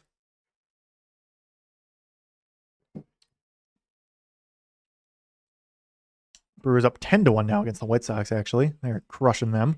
White Sox definitely not going to be a very good team this year either. Did make some pretty big moves in free agency, though, but not gonna. Don't think they're going to be very good. Cowser will ground this one foul past the first base line. Fielded by Caratini outside of play. So still 1-2 for Colton Cowser. 1 out, nobody on. 69 pitches right now for Joe Ryan in the bottom of the 5th. So still struggling a lot at the plate offensively. Joe Ryan's requesting a new baseball there. Again, 1 or 2 swings could really change it here. Got the first hit last inning. And for anything else, their O's have been working the count decently well. And, they've struck out, 6 times, but even still, there's been a couple of bats here. Cowser will strike out here on a curveball low. But there's been, a couple guys here and there that have worked the count. So it's already 70 pitches here through 4 2/3. So that's really the only silver lining I can find at the moment because Joe Ryan is having a really good start right now for the Twins. That'll bring up Kobe Mayo, who did have one of those long at-bats that we did end with a strikeout looking. But still, it's he's a new chance here. First pitch he looks at is a fastball up high for ball 1. Still only 1 walk for the Orioles right now. They've gotten into 3-ball counts, but just have not been able to capitalize too much. Did not walk a ton last year, did the Orioles. So hopefully that will change a little bit here. So 0-1 pitch here, or 1-0 pitch here is in the zone. No swing from Kobe Mayo with a fastball. Strike 1. Excuse me. So 1-1 count now. 72 pitches for Ryan. Thrown a lot of four-seam fastballs today. 40% actually. Next pitch is the curveball. And then various pitches here and there. Mayo will foul this sweeper, actually. Pitch Ryan has not thrown all that much. Fouls that one back out of play for strike number 2. So right now, Joe Ryan is cruising through inning number 5, just as Trevor Rogers did. Pitching duel so far in this game. Only 4 hits combined from the teams. Ryan will take slight time. He's waving his arms around. Now gets set. Looks to pitch. Will throw. And that is high with a fastball. Well high for ball 2. Mayo does not swing at it. There's at least, I feel like there's decent discipline from a lot of the guys at the plate, despite, the 7 strikeouts. There hasn't been too many swings and misses on balls outside, as Mayo will hold off on the curveball there. It's been a lot of the swings and misses have been on pitches that have been, in and around the zone, like pretty close, and they just haven't been able to get the bats on ball, which is, I guess, nice. But Kobe Mayo has been so far showing pretty good plate discipline. Works another full count here. Next pitch is outside for ball 4. Very nice work there from Kobe Mayo to go from 1-2 to a walk. Second walk of the day for the Baltimore Orioles. Just the third base runner for the Orioles. It's a really nice start of the season for Kobe Mayo, just in terms of plate discipline. And now we'll bring up Blaze Alexander, who did strike out in the second inning last time he was up. Look to see if he can net his first hit as a Baltimore Oriole and bring around Kobe Mayo. Actually got a steal attempt here from Kobe Mayo. The ball gets away from second base and out into center field, so Kobe Mayo is going to advance over to third base. Throw probably would have been in time, but not fielded well there. We almost got a throwaway again, which would have brought Kobe Mayo home, but was caught there by Jeffers. The throw from Jeffers out to Keishel was looked like it would have been fine, but the field there from Keishel was not well done. Not a great jump there from Kobe Mayo. Just actually no. So would have been Brandon Lee or Brooks Lee. I don't know why I keep calling him Brandon. I think I guess I have Brandon Lee, the late actor, on my mind. I have no idea why. But yeah, Brooks Lee could not field it on the hop, and ball went out into center field. So Kobe Mayo advances to third base on ball one. So suddenly Blaze Alexander with a single here could drive in the game's first run. He will swing through a pitch here for strike number one instead, suddenly the Orioles are kind of in business. Yeah, there we go.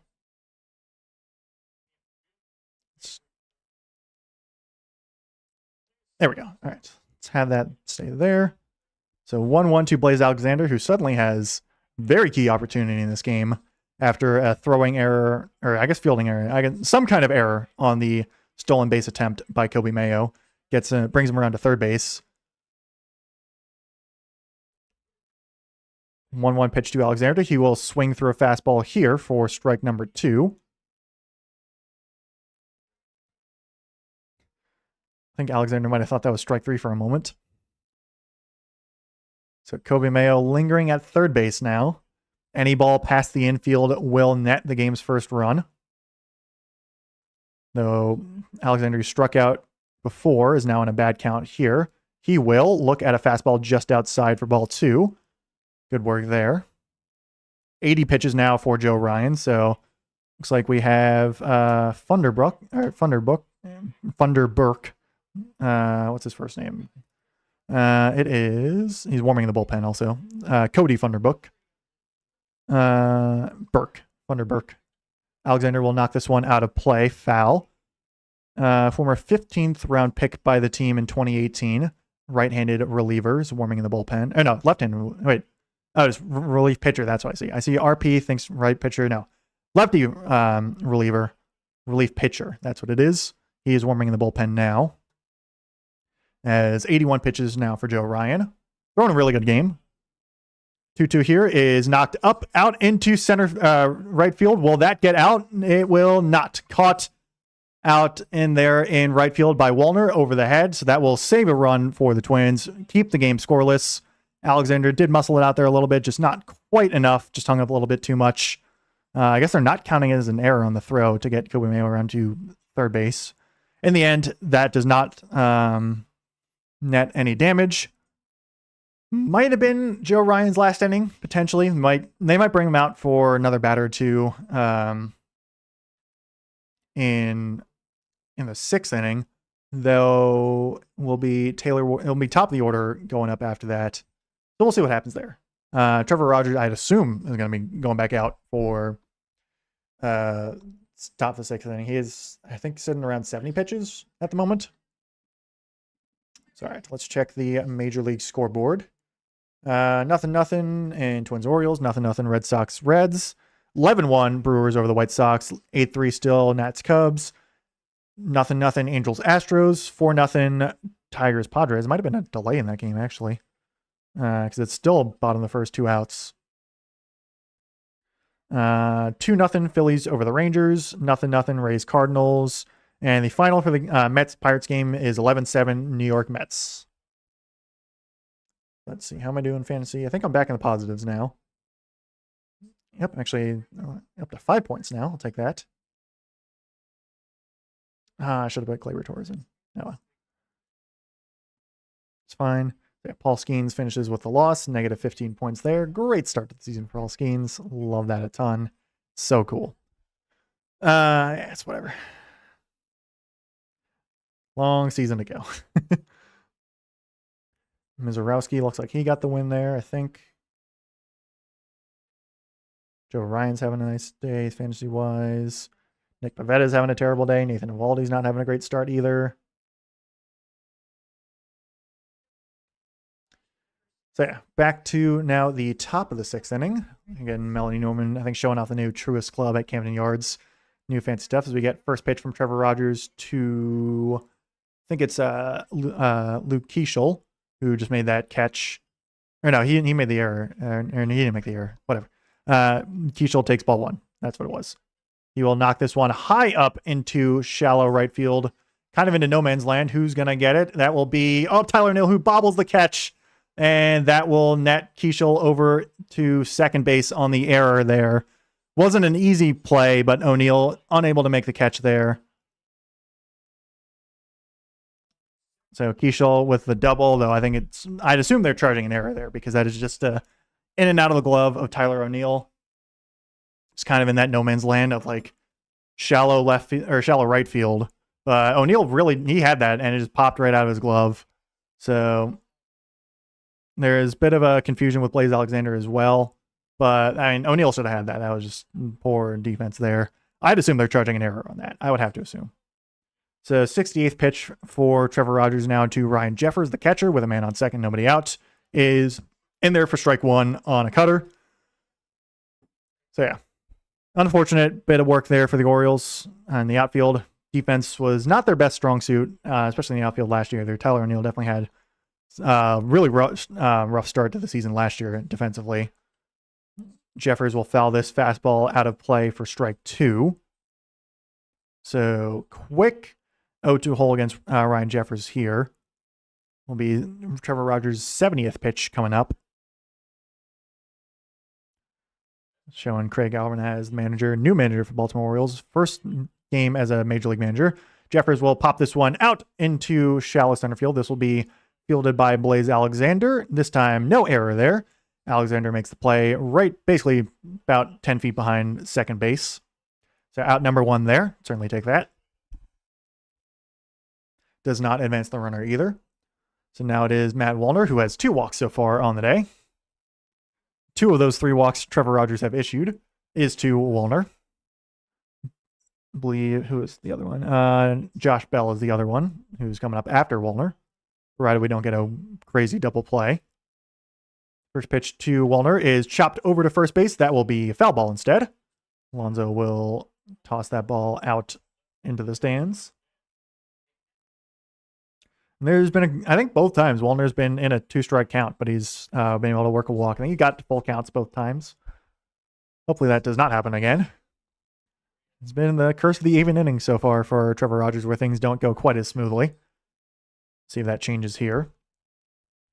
0-1 pitch to Wallner, lefty on lefty. Is high for ball 1 with a fastball.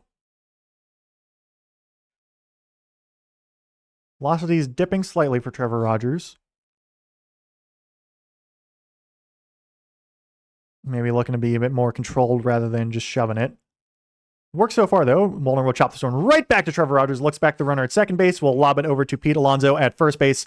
Very nice play from Trevor Rogers to get Matt Wallner out. Quick 2 outs here in the top of the 6th after the error. Now we'll bring up Josh Bell, who is 0 for 1 on the day with that walk. So he's walked and struck out. Has not been able to get a hit yet, but has seen both results of pitching, of the end of a pitching matchup. So designated hitter here. We'll look at strike 1 on the outside. Might have been a ball. Josh Bell does not challenge. In the end, it is not challenged, so it is strike 1 to Josh Bell. I believe he did have a challenge. Like, he was one of the guys who overturned a challenge. This one will be a ball upstairs. Twins so far have been successful on 2 challenges for the ABS system. Those are 0 for 1. So 1-1 count here to Josh Bell with runner on second. Bell will swing through a fastball there for strike 2. Bell's going to trot out of the batter's box slightly to take his time, regroup. 76 pitches now for Trevor Rogers. Depending on if Josh Bell gets out, my guess is Trevor Rogers will come back on for the 7th inning, but that will entirely depend on how this goes. So 1-2 pitch to Bell is down in the dirt for ball 2. Bell does not swing. Yeah, only 77 pitches for Trevor Rogers right now. Like, maybe if Josh Bell gets out in the next couple pitches, maybe Trevor Rogers doesn't go the full 7 innings. Like, maybe he'll go 6 1/3, 6 2/3. But that is, again, entirely up to how things play out. For now, though, we got to get Josh Bell out. This ball is way upstairs with the fastball for ball 3. So Trevor Rogers in danger of walking Josh Bell for a second time. Full count here. Victor Caratini on deck. Bell will swing through a curveball for strike 3 at the knees. Really nice pitch there for Trevor Rogers. Completes 6 scoreless innings there for the Orioles ace. That is strikeout number 5 for Trevor Rogers as well. It will be the top of the order, Taylor Ward, Gunnar Henderson, Pete Alonso to start the bottom of the 6. Not sure if we'll see Joe Ryan out again. They had Guy Warman in the bullpen. We shall see. We're getting another trailer for the Mario movie. I guess it's coming out in like a week, maybe. Apparently, we're getting Fox McCloud in the Mario movie as well. Nintendo just put that out on Twitter, though they said I don't know why. Like he kind of showed up in one of the trailers earlier, but apparently we're just getting like the Super Smash Bros. Movie in like a couple years. I don't know. I mean, I certainly won't complain about Fox McCloud. I don't know why he's in the Mario movie, but they just showed that he's gonna just show up in the movie. It's really weird. Like it's the official Nintendo or like the official Super Mario Galaxy movie Twitter account that like Nintendo America's following. So I think it's like the official account just is like, oh yeah, by the way, Fox McCloud's showing up. It's just like, okay, can we get a new F-Zero or not F-Zero game? Well, can we get a new F-Zero game also? But can we get a new Star Fox game too, please? I'd like a new Star Fox game. We haven't had one since like Star Fox Zero for the Wii U, I'm pretty sure. All right, let's check the scoreboard. I'm really looking forward to the Mario Bros. Movie or the Mario Galaxy movie. 11-1 Brewers of the White Sox, 8-4. So the Cubs got to run back. Outside of that, no changes in the scoreboard for baseball at the moment. So bottom of the 6th inning, Orioles still with just one hit. Just bumped my mic on my chin on accident. So yeah, 1 hit, both teams with an error. So I guess they did officially charge the errors. Joe Ryan is still out there. First pitcher, Taylor Ward, is up high kind of by the face for ball 1. But it's Cody Funderburk is most likely, he was warming in the bullpen. They showed that last inning, so could see him here depending on how things go. Next pitch is a ball low on a sweeper to Taylor Ward, who's over 2 on the day. Has basically popped out both times. This is going to be Joe Ryan's 85th pitch, so this is almost certainly his last inning, no matter how things go. Ward will knock this one high out into center field. That will not get out. Buxton will field that there. So just kind of looked like more on the end of the bat there from Taylor Ward. Not quite enough power. So Ward 0 for 3 in his Orioles debut, in the regular season at least. This looks like it will be the last batter for Joe Ryan. We'll get a pitch change here. Not surprising since it's Gunnar Henderson who's a lefty. They're bringing in a lefty reliever. I think that's how that works. I think it's I don't actually know. Is it? I can never remember if it's like you want a lefty batter versus a lefty pitcher, if you want a lefty pitcher versus a lefty batter. I don't know. Anyway, it's going to be Gunnar Henderson against Cody Funderburk up next after a quick commercial break there in the broadcast. So Joe Ryan concludes this day. 5 1/3 innings pitched, 1 hit, 2 walks, 7 strikeouts. So really nice start for Joe Ryan. Really nice start for both pitchers right now. Trevor Rogers, 6 innings pitched, 3 hits, 3 walks, 5 strikeouts, no runs. Now we get to the bullpen, and this is definitely, I don't know the state of Minnesota's bullpen at all. I only really follow the Orioles and a little bit of the Red Sox. I know the Orioles bullpen has not been spectacular so far, but we'll see what happens. So Funderburk going up against Gunnar Henderson. Hopefully we'll get the Orioles' second hit of some sort when we return from commercial break. But not a great start at the plate for anyone in the Orioles. I mean, Kobe May actually has, I think he's probably been the best I mean, outside of Adley Rutschman's hit, Kobe Mayo has probably been the best Orioles so far. But we'll see Henderson, we'll see Alonso no matter what. Could potentially see Rutschman if one of the guys reaches base and we don't get a double play. Rutschman already has a hit in this game, has the lone hit for the Orioles. I don't know. We'll see what happens. Getting a Lexus commercial at the moment. Cody Funderbrook up now. 39 games last year, 3.51 ERA, 41 innings pitched, 151 whip. Opponent's batting average was 275. 8.8 walks per 9, 4.0, or 8.8 strikeouts per 9, 4.0 walks per 9. Has given up 2 home runs. See if we can get a third home run given up here. Or I guess first home run of the season, but yeah. See if we get a home run given up here by Funderburk to either Henderson or Alonso. One of the two. I'd like either one. Or both. That'd be fun as well. First pitch to Henderson is a strike in there on a sinker for strike one. Yeah. In there, kind of outside part of the zone. So 0-1 count here to Henderson. The show on Joe Ryan. Again, really good start for him. Pitch to Henderson now is a sinker outside for ball one as we get Masson buffering here. That's really cool. All right, now we're good. So 1-1 to Henderson, who's ground out and struck out in this game. Superstar lefty for the Orioles will ground this one over to the first baseman, Josh Bell, who runs out Gunnar Henderson at first base. So Henderson 0 for 3 on the day, as with most of the Orioles. 3 pitches for Funderburk gets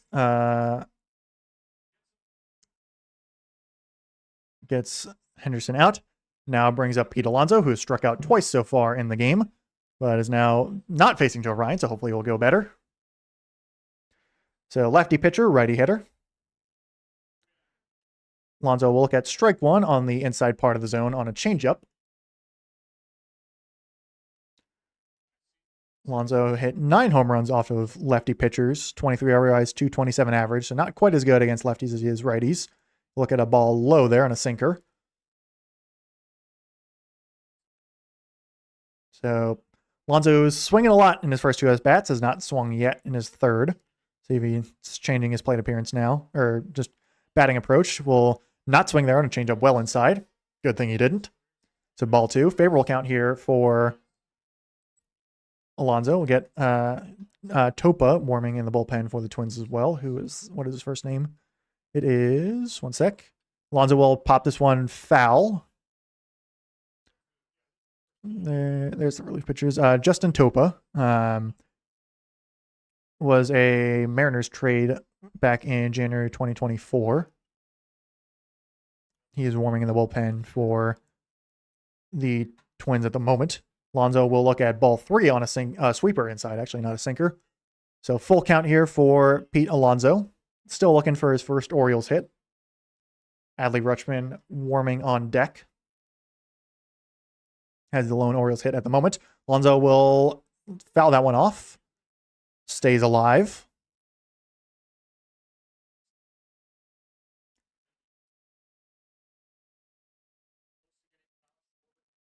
So still 3-2. Alonso could really knock the socks off this place. Instead, he will take a walk as that ball is inside for ball 4. I certainly won't complain about a walk.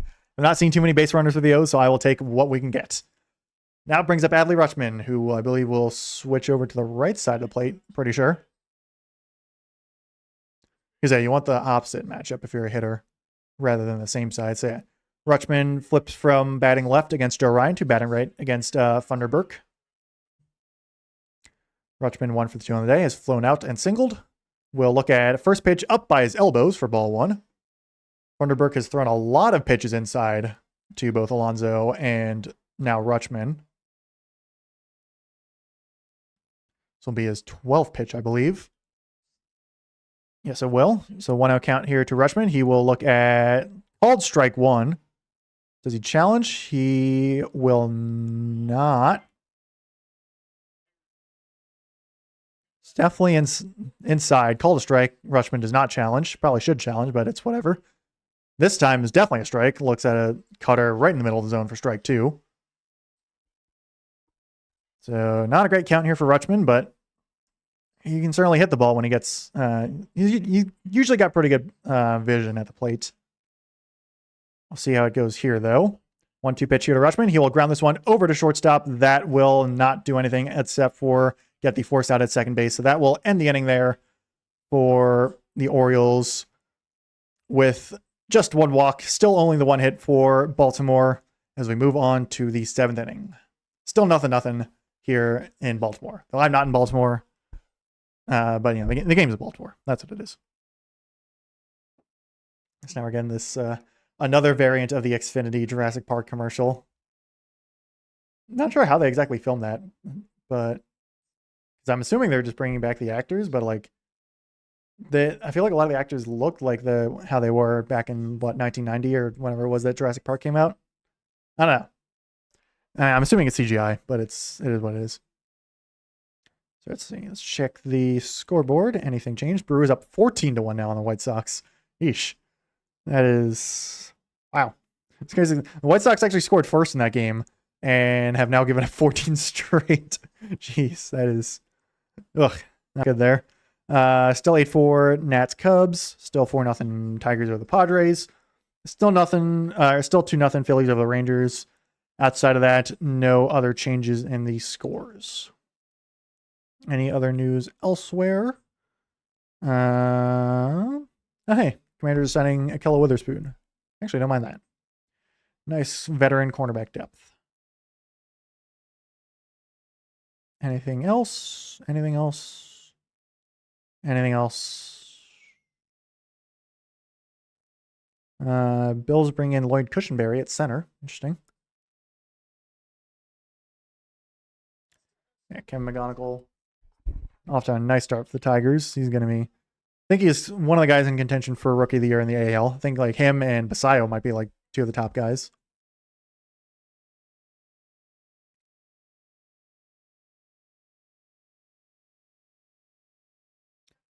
Anything else? Don't see any news elsewhere too much.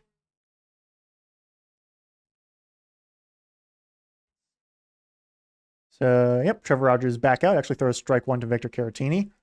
Now 80 pitches, so this is, I mean, it's definitely his last inning. Don't know if he's going to go the full inning. That entirely depends on how these at-bats go.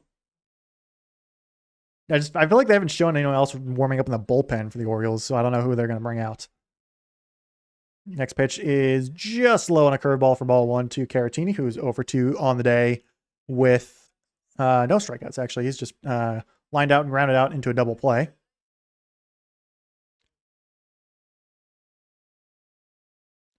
Next pitch from Rogers is high and upstairs for ball two with a fastball. So again, not exactly the prettiest start in the world for Trevor Rogers, but so far still has not given up a run. Next pitch is low for ball three. Again, has gotten a couple double plays, only given up singles right now. Not seeing an extra base hit from either team at the moment. Tyler Wells is actually warming up in the bullpen for the Orioles now. Former starting pitcher that they had, dealt with a lot of injuries, now converted into bullpen arm. That will be just, they calling that a strike? Yeah, it looked like it clipped the zone, so that is strike two. Caratini thought it was ball four. Instead, it is strike two on a fastball, clipped the top of the zone. So Tyler Wells, very tall right-handed pitcher. Looks to be the next guy up. And this time it will be a fastball outside for ball four. So the fourth walk now for Trevor Rogers. Doesn't look like we're getting a pitching substitution yet. So Rogers will face down Royce Lewis, who is 0 for 1 with a hit by pitch. Runner on first, nobody out. 85 pitches now for Rogers. His 86th is knocked out behind the plate and foul. Depth perception on the TV made it look like he knocked it out into center field, but it was instead going the exact opposite direction. So 0-1 count here for Rogers. Only 5 strikeouts on the day. Has not, has got a lot of weak contact, feels like. Not too many. I mean, there's been a couple of hard singles, but outside of that, it's been a lot of ground balls, really. A couple flyouts, mostly a lot of ground balls, couple strikeouts, couple walks.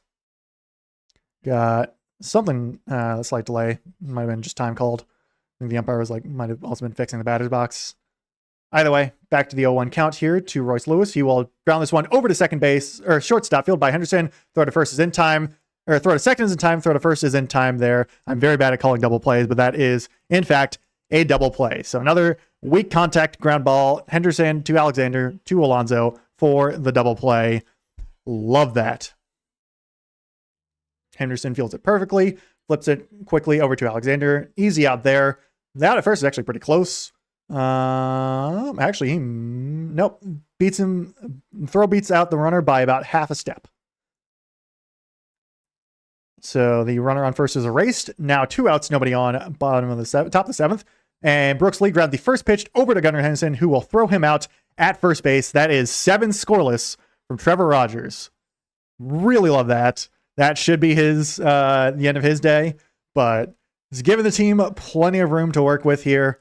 As we move on to the bottom 7th, I guess my box score is like not updated whatsoever. So yeah, there we go. Like sometimes it wants an update, sometimes it doesn't.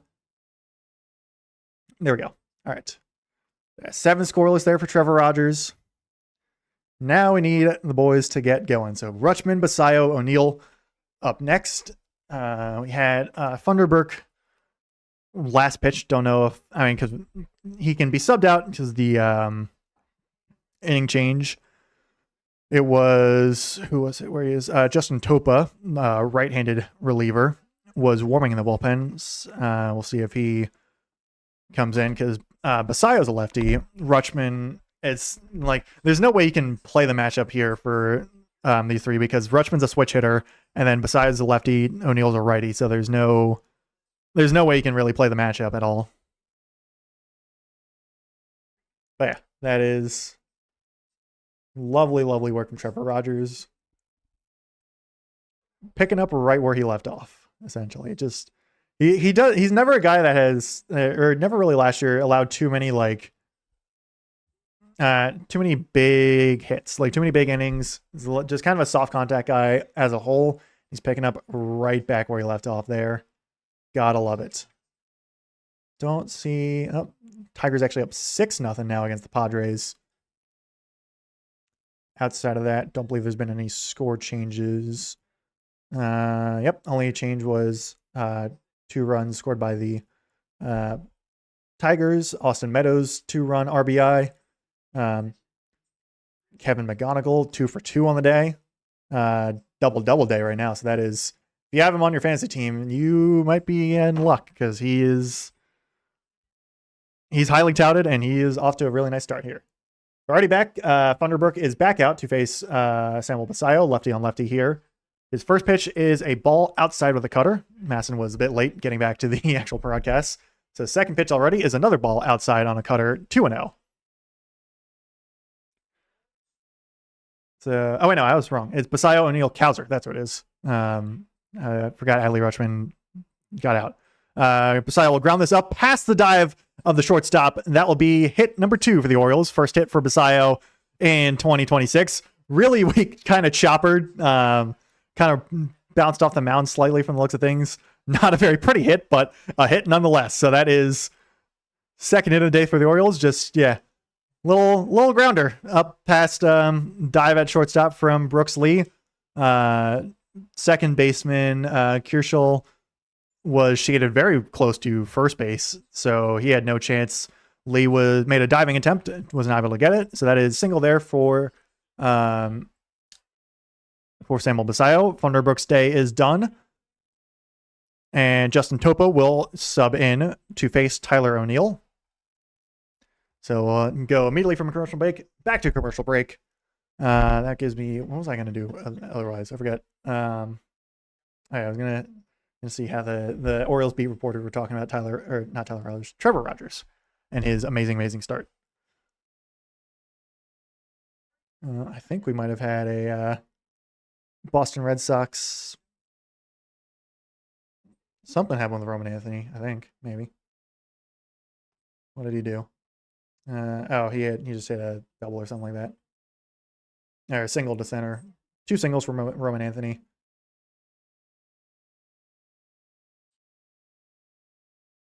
All right, anything? Oh, Zay Flowers at the game too. That's cool. Yeah, 7 scoreless for Trevor Rogers. Awesome. Even Jeff Passan's tweeting about it, and that's pretty cool. So look, keep an eye out for Trevor Rogers in that Cy Young conversation. Pirates. It's going to be a long season for the Pirates. That's for sure. Is Jordan Hicks the starting pitcher for the White Sox? I don't know. He's on the White Sox now. That's not good. Yeah. I'm sorry, Pirates fans. You guys, it's going to be a long season for you.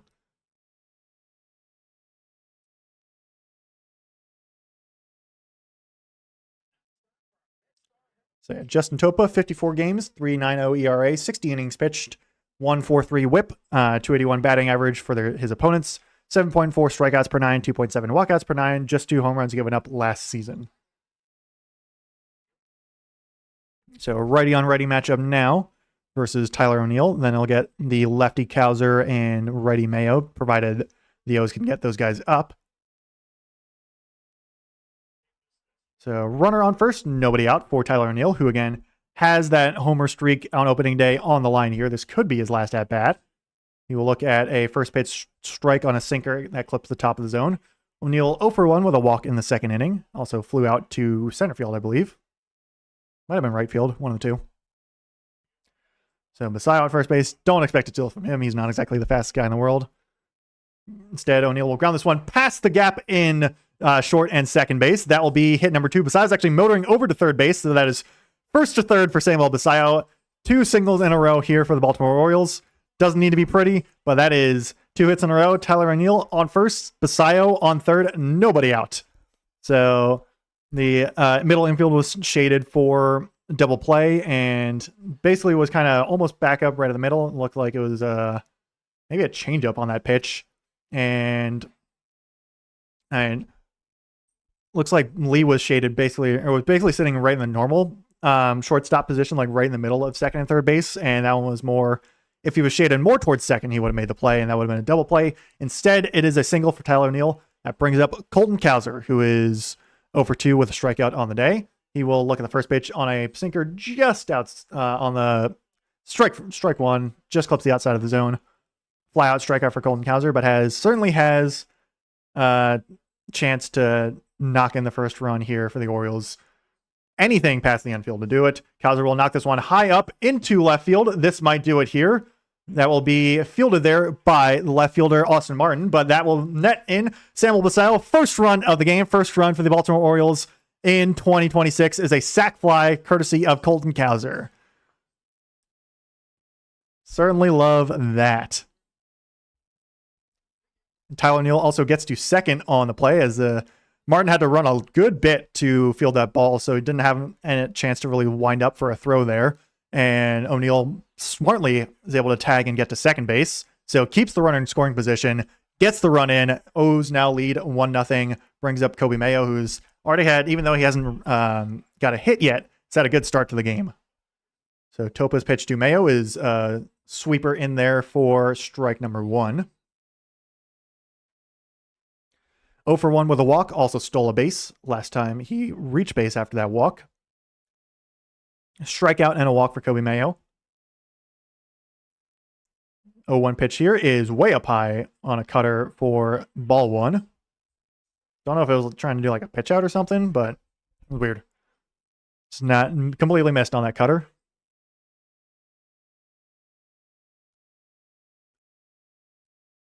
So Basayo hustles in the run there. Mayo will pop this one high into shallow left center field. That will be caught by Byron Buxton. That will not advance the runner, so no production there for Kobe Mayo. That will bring up Blaze Alexander, 0 for 2 with a strikeout on the day as well. Hard line out to right field for Alexander last time he was up. But still, no matter what happens, O's got to run in this inning, and I will certainly take that. Getting another guy warming in the bullpen, that is Taylor Rogers, I think. Is one of the Rogers. Yeah, Taylor Rogers. Free agent signing from the Chicago Cubs. Let me pop that one on. There we go. Refresh that. So Taylor Rogers warming in the bullpen for the Twins. Alexander will look at ball 1 on a sinker inside. Would certainly love another little knock here for the O's to get it to 2-0. No lead is ever safe. So Alexander will, on the 1-0 count, we'll look at strike 1 on a sinker at the top of the zone. O's were last year a team that really struggled with walk-offs, so I don't want to see the lead flip here. Ryan Helsley is going to be on in the 9th if this lead holds. Tyler Wells was warming in the bullpen. We'll see if he comes on in the 8th as well, as strike 2 is thrown there to Blaze Alexander. Tyler Wells is still warming in the bullpen, so most likely he will be on in the 8th inning. 1-2 to Alexander. He will hold off on a sweeper way outside the zone for ball 2. Tyler O'Neill still lingering at second base after the sac fly from Colton Cowser brought in the game's first run. So just 3 hits for the Orioles at the moment. Alexander will knock this one right up back center field. That will bring in Tyler O'Neill. That is hit number 4. That is run number 2. First hit for Blaze Alexander as an Oriole is an RBI single right back up the gap. Gets the birdbath going crazy. Gets Camden Yards going crazy. Love it, love it, love it for the Baltimore Orioles. So not a lot of power here from either team so far, but O's been putting balls in play where they need to, finding the gaps up the middle a lot in this inning, and that is 2 runs now for the Orioles as the batting order flips back over to Taylor Ward here in his 4th at bat. Get a mound visit here from the Twins, as I believe this is Topa's 3rd batter, so he cannot be subbed out yet. I believe, what's his name? Thunderbrook's going to get charged for that run to Basayo, but Topa is going to get that run charged to him against Blaze Alexander.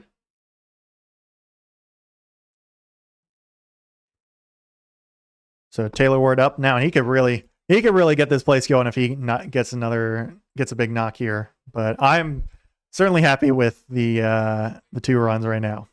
After getting blanked by Joe Ryan, the Twins bullpen has folded a little bit here.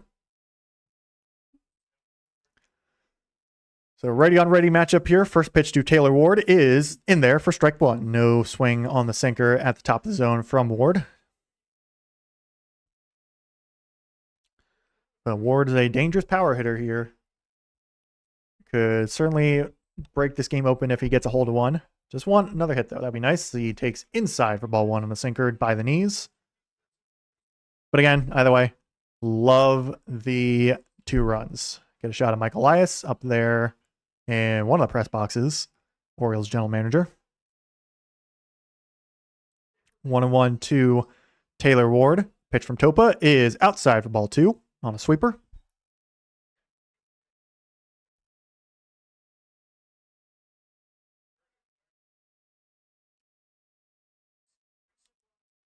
So Taylor Ward, the prize exchange for Grayson Rodriguez. Everyday left fielder will ground this one foul. It's a bit of a risky move for the Orioles because Grayson Rodriguez still has 4 years of team control and is kind of a younger guy and certainly has a lot of upside, whereas Taylor Ward only has this year of team control. So we'll see there. But just getting some more pop in the outfield and just in the lineup as a whole is what they wanted. So far, Ward 0 for 3 on the day on the 2-2 count here. He will look at ball 3 just outside. I think we'll get a catcher's challenge here from Ryan Jeffers. On the broadcast, it looks like it was outside. It's called a ball, and it will stay as a ball. So Twins lose their first challenge of the season after winning 2 earlier in the game. It's close, but it's outside.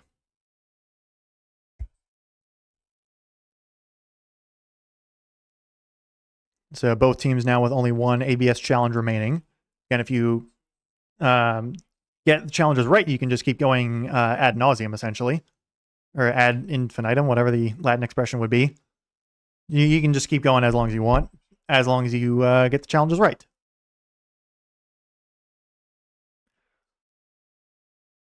So full count now for Taylor Ward working against Justin Topa. Ward will ground this one over to third base, fielded cleanly there. Throw to first base is in time, so that will end the inning, but not before the Orioles put up 2 here in the bottom of the 7th to take the lead against the Minnesota Twins. So after that, it'll be Gunnar Henderson, Pete Alonso, Adley Rutschman, but that will not be until later. So I believe, who is actually going to be up? I think it is Byron Buxton, I believe. Was he up next? Actually, I don't remember. It's one of the guys. Might have been Austin Martin. Might be him, actually. It's one of the guys that's coming up. But it will be, I believe it will be Tyler Wells who's going to be batting, or not batting, pitching. Tyler Wells is not a hitter. But yeah, it'll be Tyler Wells coming in relief of Trevor Rogers after putting up 7 scoreless innings.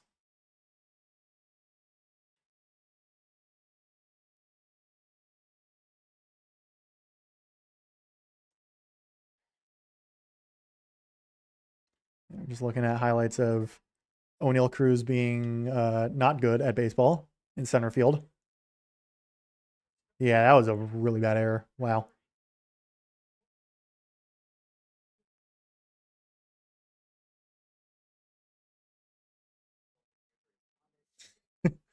I love Twitter sometimes.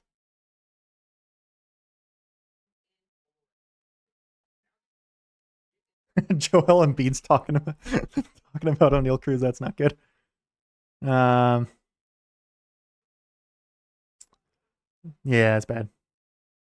That was like I think Paul Skeens has like a 67 ERA at the moment because he only pitched like 2/3 of an inning.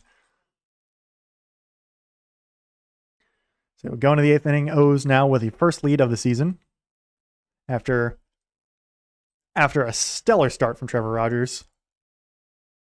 And some little knocks here and there from Basayo, Tyler O'Neill, Colton Cowser, Blaze Alexander.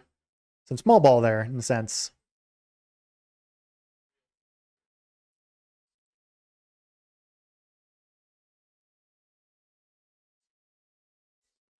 Tyler Wells only pitched in 4 games last season, dealt with a lot of injuries. 291 ERA, 21 and 2/3 innings pitched. Was kind of used as a starter, I think, and maybe a reliever, more as a starter. Now is converted into a reliever. Will throw his first pitch to pinch hitter, actually. Who is this? Cody Clemens. 213 average, 19 home runs. Subbed in for Austin Martin. Takes a changeup in there for strike 1 on a 1-1 count.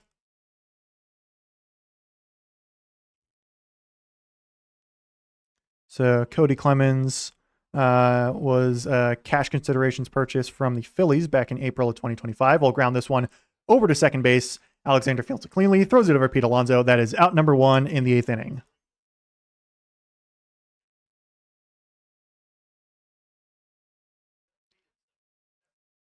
So Tyler Wells, he's like 6'8", I'm pretty sure. He's really tall. He also wears 68, so maybe that's where I'm getting it from. But he's really tall. Big, hard-thrown righty. Now goes up against Byron Buxton, who is 0 for 3 on the day with 2 strikeouts. Or no, just 1 strikeout. I thought he had 2 for some reason. But yeah, just 1 strikeout. Will swing through a slider there in the zone for strike 1. Nice pitch from Tyler Wells. Was a starter during that 2023 season for a good bit. I think it was 2023, 2024. It might have been 2024, where he's like the starting pitcher for the first half was really good, and then like had a bit of an injury issue, and then was really bad after that.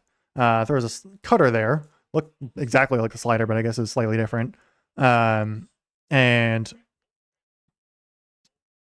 was like really bad after that. But he had like a stretch. I think I forget it was 2024, 2023. It was one of the two in like the first half of the season where he was insanely good.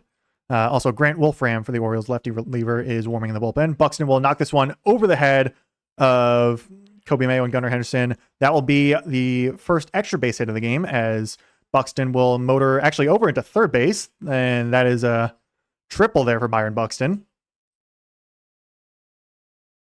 Just knocks it. Hard liner out over into left field. Taylor Ward fields it kind of around the deep left field wall that the Orioles have. And Buxton, who's a very speedy guy, is able to round around into third base.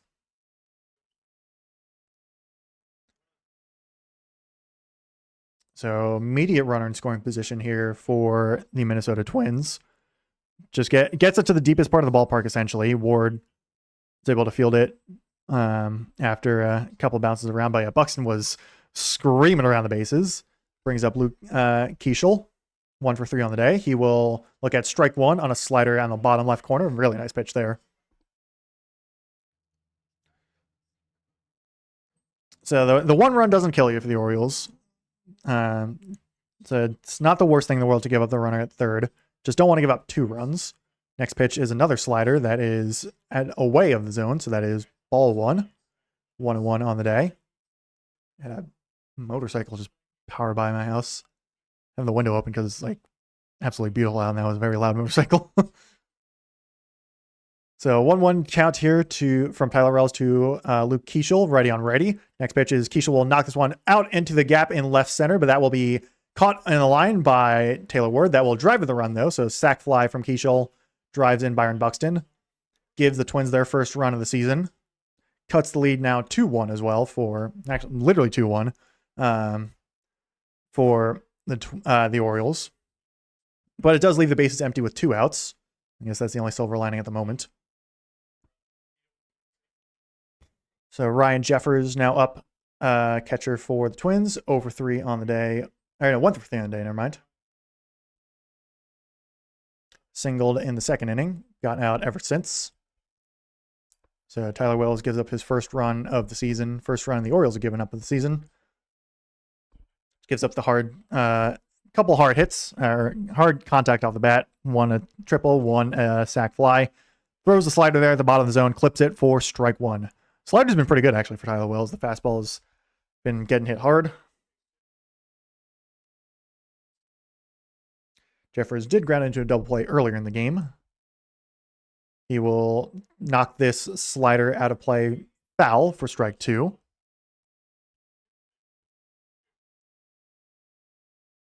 So my guess is we'll see Ryan Hillsley, I would assume. I don't know why Grant Wolfram was warming the bullpen, but I don't know. So 0-2 pitch to Jeffers is called strike 3. Jeffers will challenge.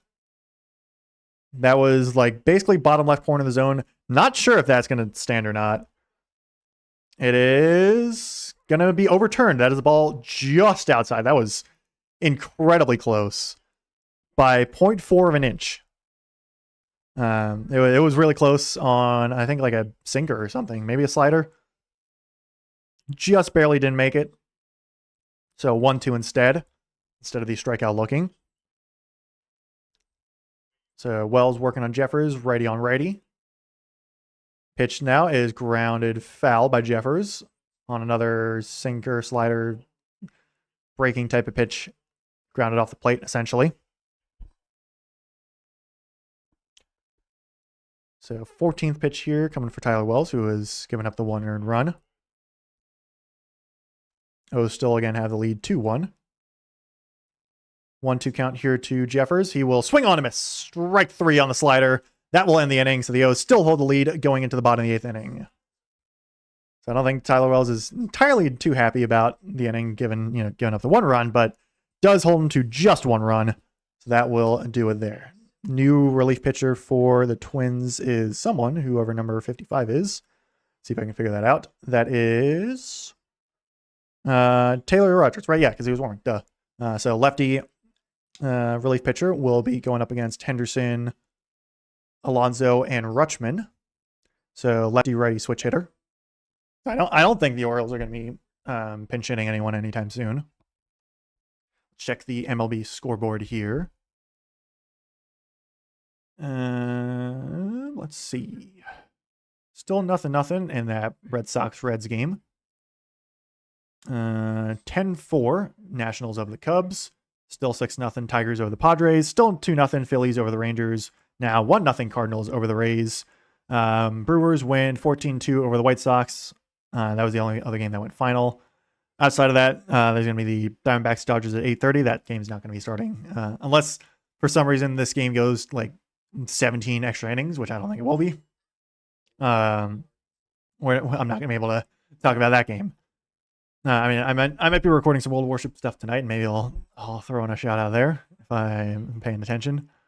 But yeah, that does it there. I still can't believe why they're just showing that Fox McCloud showing up in the frickin' Mario Galaxy movie. If they have a Xenoblade reference in that game or that movie, which is never gonna happen. I think it's too niche of a series, but yeah, it's yeah, I would go crazy. That Trevor Rogers start was so good. So Orioles are going 3 games against the Twins, then 3 games against the Rangers, then a couple against the White Sox, and then the Pirates. So not exactly the hardest schedule in the world to start out, which is nice. Does get pretty tough after that. Yeah.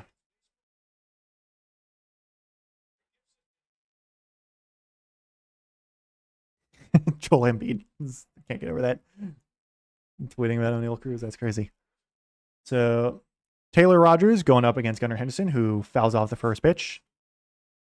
I'm pretty sure this is Taylor. Yeah, this is Taylor. With last season played with the Reds and the Cubs. 57 games, 3.38 ERA, 52.2 innings pitched, and the rest of the stats went away before I could read them. Gunnar Henderson will foul this next pitch out of play. I think Jeffers was looking above him, but it was actually just grounded behind him. Henderson 0-for-3 on the day with a strikeout. Not his best game so far. Could turn it around, but is in 0-2 hole at the moment. Lefty on lefty matchup at the moment. Henderson never exactly has hit lefties, great. But it is what it is. Clemens also subs into left field, and Henderson will strike out on 3 straight pitches on a sweeper up in the zone. Henderson 0-for-4 on the day, not looking too happy about it, but again, he's still got plenty of season left to go to turn it around. That is probably his last one, or his last at-bat of the day. Pete Alonso now up, who is 0-for-2 with a walk. Also looking for his first hit as an Oriole. Going up against lefty reliever here. Alonso will look at strike 1 on a cutter in the zone. Does not swing at it. Walked last time he was up. Struck out struck out one time, or both times actually, against Joe Ryan. Had better luck against the relief pitching. Will not be able to hold up on the sweeper there, so he falls into an 0-2 hole after the check swing that was not quite a check swing. Alonso will take a brief time to recenter himself.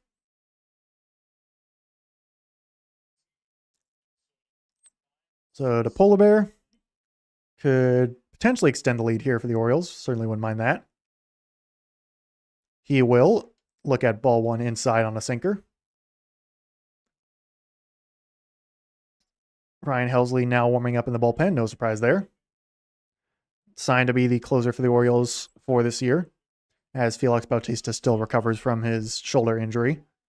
1-2 pitch to Alonso is popped up high into center field. Will that actually get out? Maybe. No, it will not. Didn't look like it was, but went a lot further than I was expecting. Buxton tracks it down at the warning track in center field. So Alonso 0-for-4 or 0-for-3 on his Orioles debut with 1 walk. That will bring up Adley Rutschman, who does have hit in this game. So, yeah, it doesn't look like, unless things go wrong in the 9th inning for Ryan Helsley, that we'll see Tyler O'Neill back up to extend his homer streak. Adley will look at strike 1 on a sweeper in there. But honestly, I'd be okay if we just don't see Tyler O'Neill in the 9th inning, because that would mean the Orioles would win. Or that would mean the Orioles would win with Ryan Helsley close. Adley will knock this one out into left field. That is a great hit there from Adley. That will be a double for Mr. Rutschman on a 2-hit day. Love that swing so much.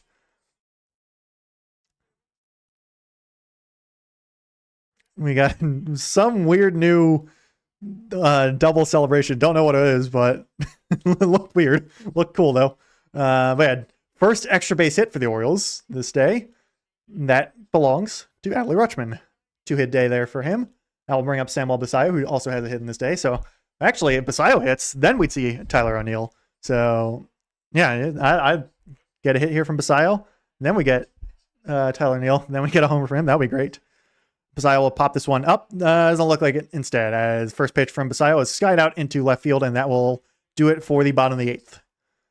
So, yeah, hopefully I don't want to see Tyler O'Neill now, because that would mean the Twins would score a run. So let's hope here for a close for Ryan Helsley, who is warming in the bullpen.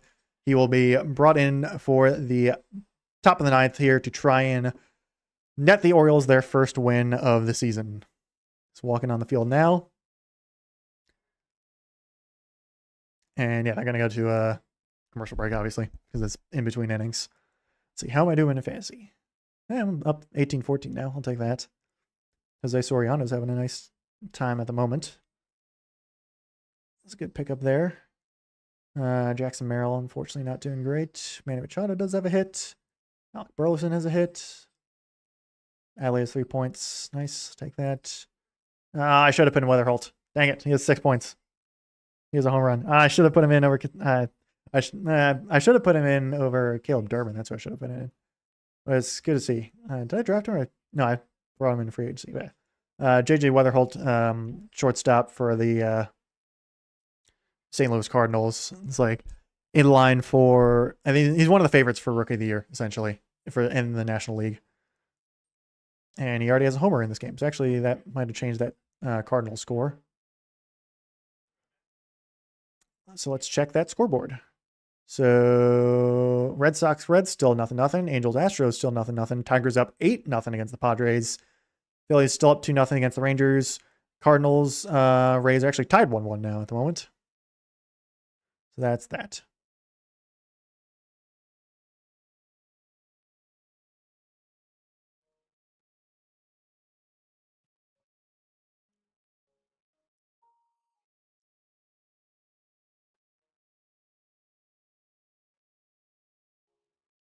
All right.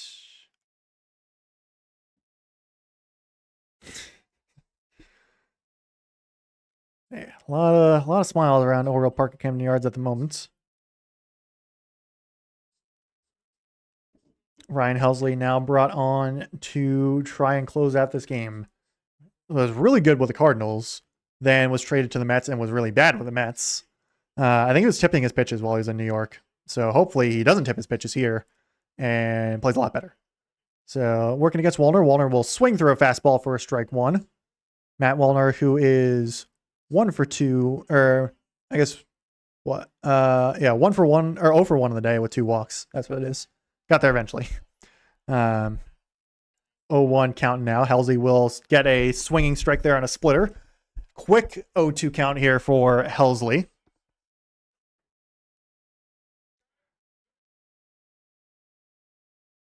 Really nice splitter there. Got some horizontal movement as well as vertical movement.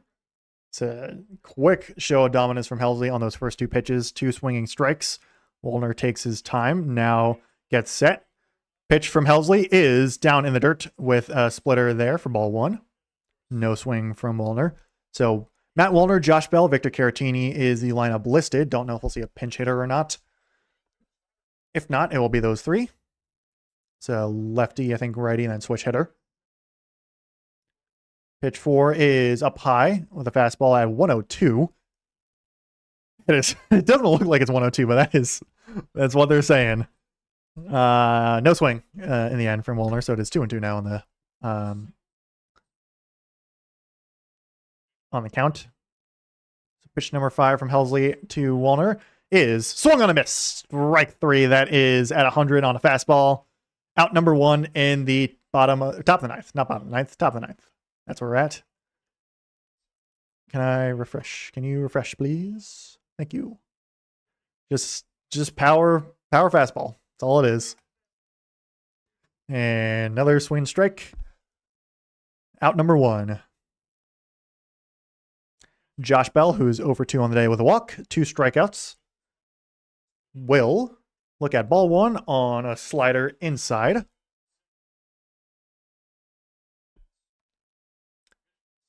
Oh for 2 with a walk in the 4th, to be specific. And those were 2 strikeouts as well. The Bell's not got a hit yet, not really made too much contact. or not put a ball in play, essentially. We'll look at ball 2 on a slider below the zone. I guess is Bell also a switch hitter? Hang on a minute. Actually, I didn't realize that. Josh Bell is, in fact, a switch hitter. Okay. And because he was hitting right-handed the whole time before. Now he's hitting lefty, and he will look at strike 1 on a fastball at the bottom of the zone at 98. So we got lefty switch hitter here for the Twins lineup here in the top of the ninth. So 2-1 count to Josh Bell. He will swing through a fastball there at 100 to make it strike 2. Bell will take his time at exactly 100 miles an hour.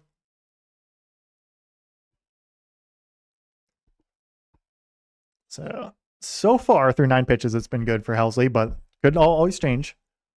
Don't want to jinx it. But the first 9 pitches were nice. I do like that. His 10th pitch is swung on a miss. Strike 3 on the fastball, 101, up top of the zone. Gets Bell fishing. That is out number 2. Giving me a lot of Felix Bautista reminders with how he pitches, and I will not complain about that at all.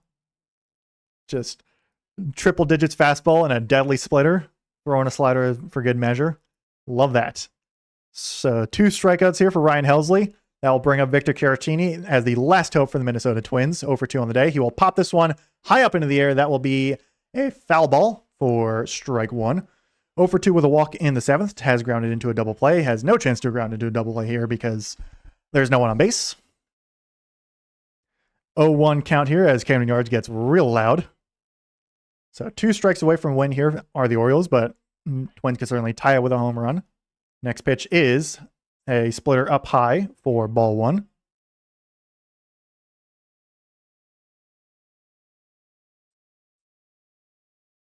Caratini will take his time here.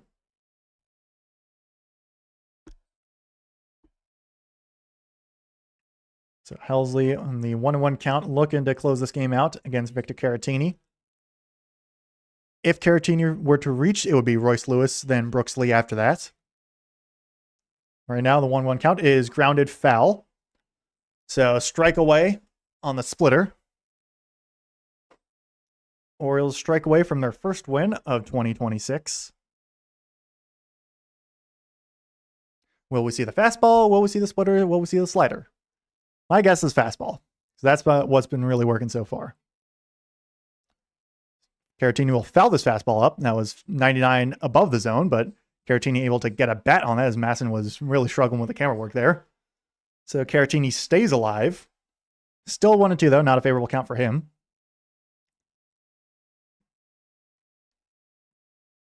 So again, 1 strike away as the starting pitchers in the dugout look on. This will be knocked over to actually through the second and shortstop side. So single there for Victor Caratini on a fastball up high. I believe it was a fastball.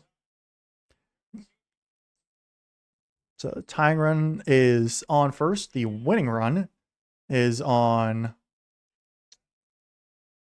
is now at the plate. Henderson just not actually.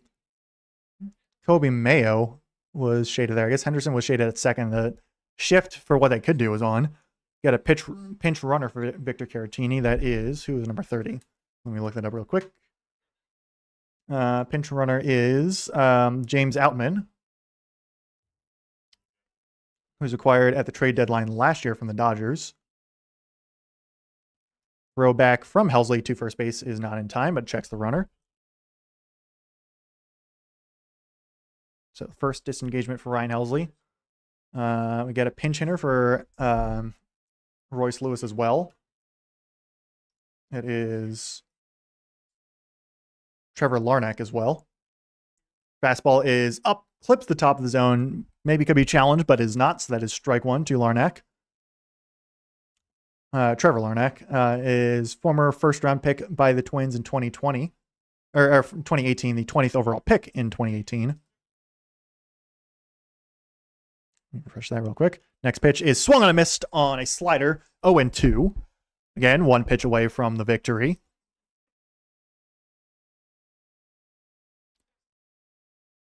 So the pinch runner, pinch hitter are the moves from Twins management.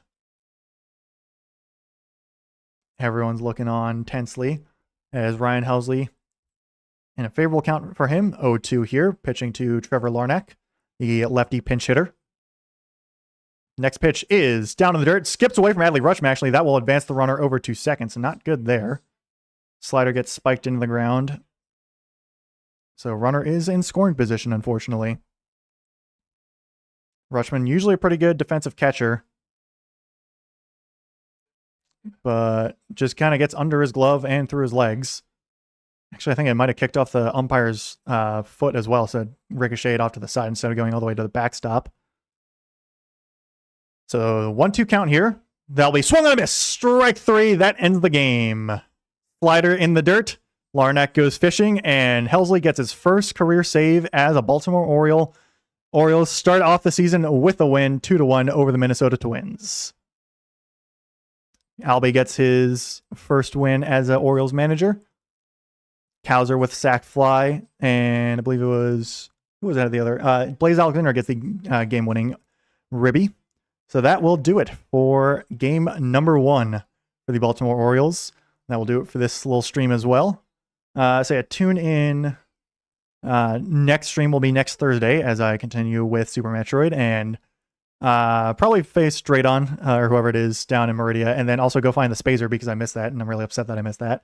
But anyway, next Friday though will be a matchup for the Baltimore Orioles. Let me actually, because I can probably do it on here, because I don't remember who they're facing next Friday. So the Orioles next Friday for next stream will be schedule. If I go to schedule here, that will be next Friday, April 3rd. That will be against the Pittsburgh Pirates. Looking to be, I think, Mitch Keller or Brad Keller? Mitch Keller is lined up at the moment. So Kyle Bradish, Mitch Keller pitching matchup there at 4:12. So yeah, tune around 4:10 next Friday for more of this Baltimore Orioles action. Hopefully the Orioles will be continuing to do well. Also tune in my podcast on Tuesday when I do a recap, because I'm doing weekly recaps of the MLB every Tuesday for my podcast. You can find that on here. It's play-by-play review. You can also find that in other places like Apple Podcasts, Spotify, iHeartRadio, and whatnot. And yeah, that will do it. Thank you very much for watching, and go O's.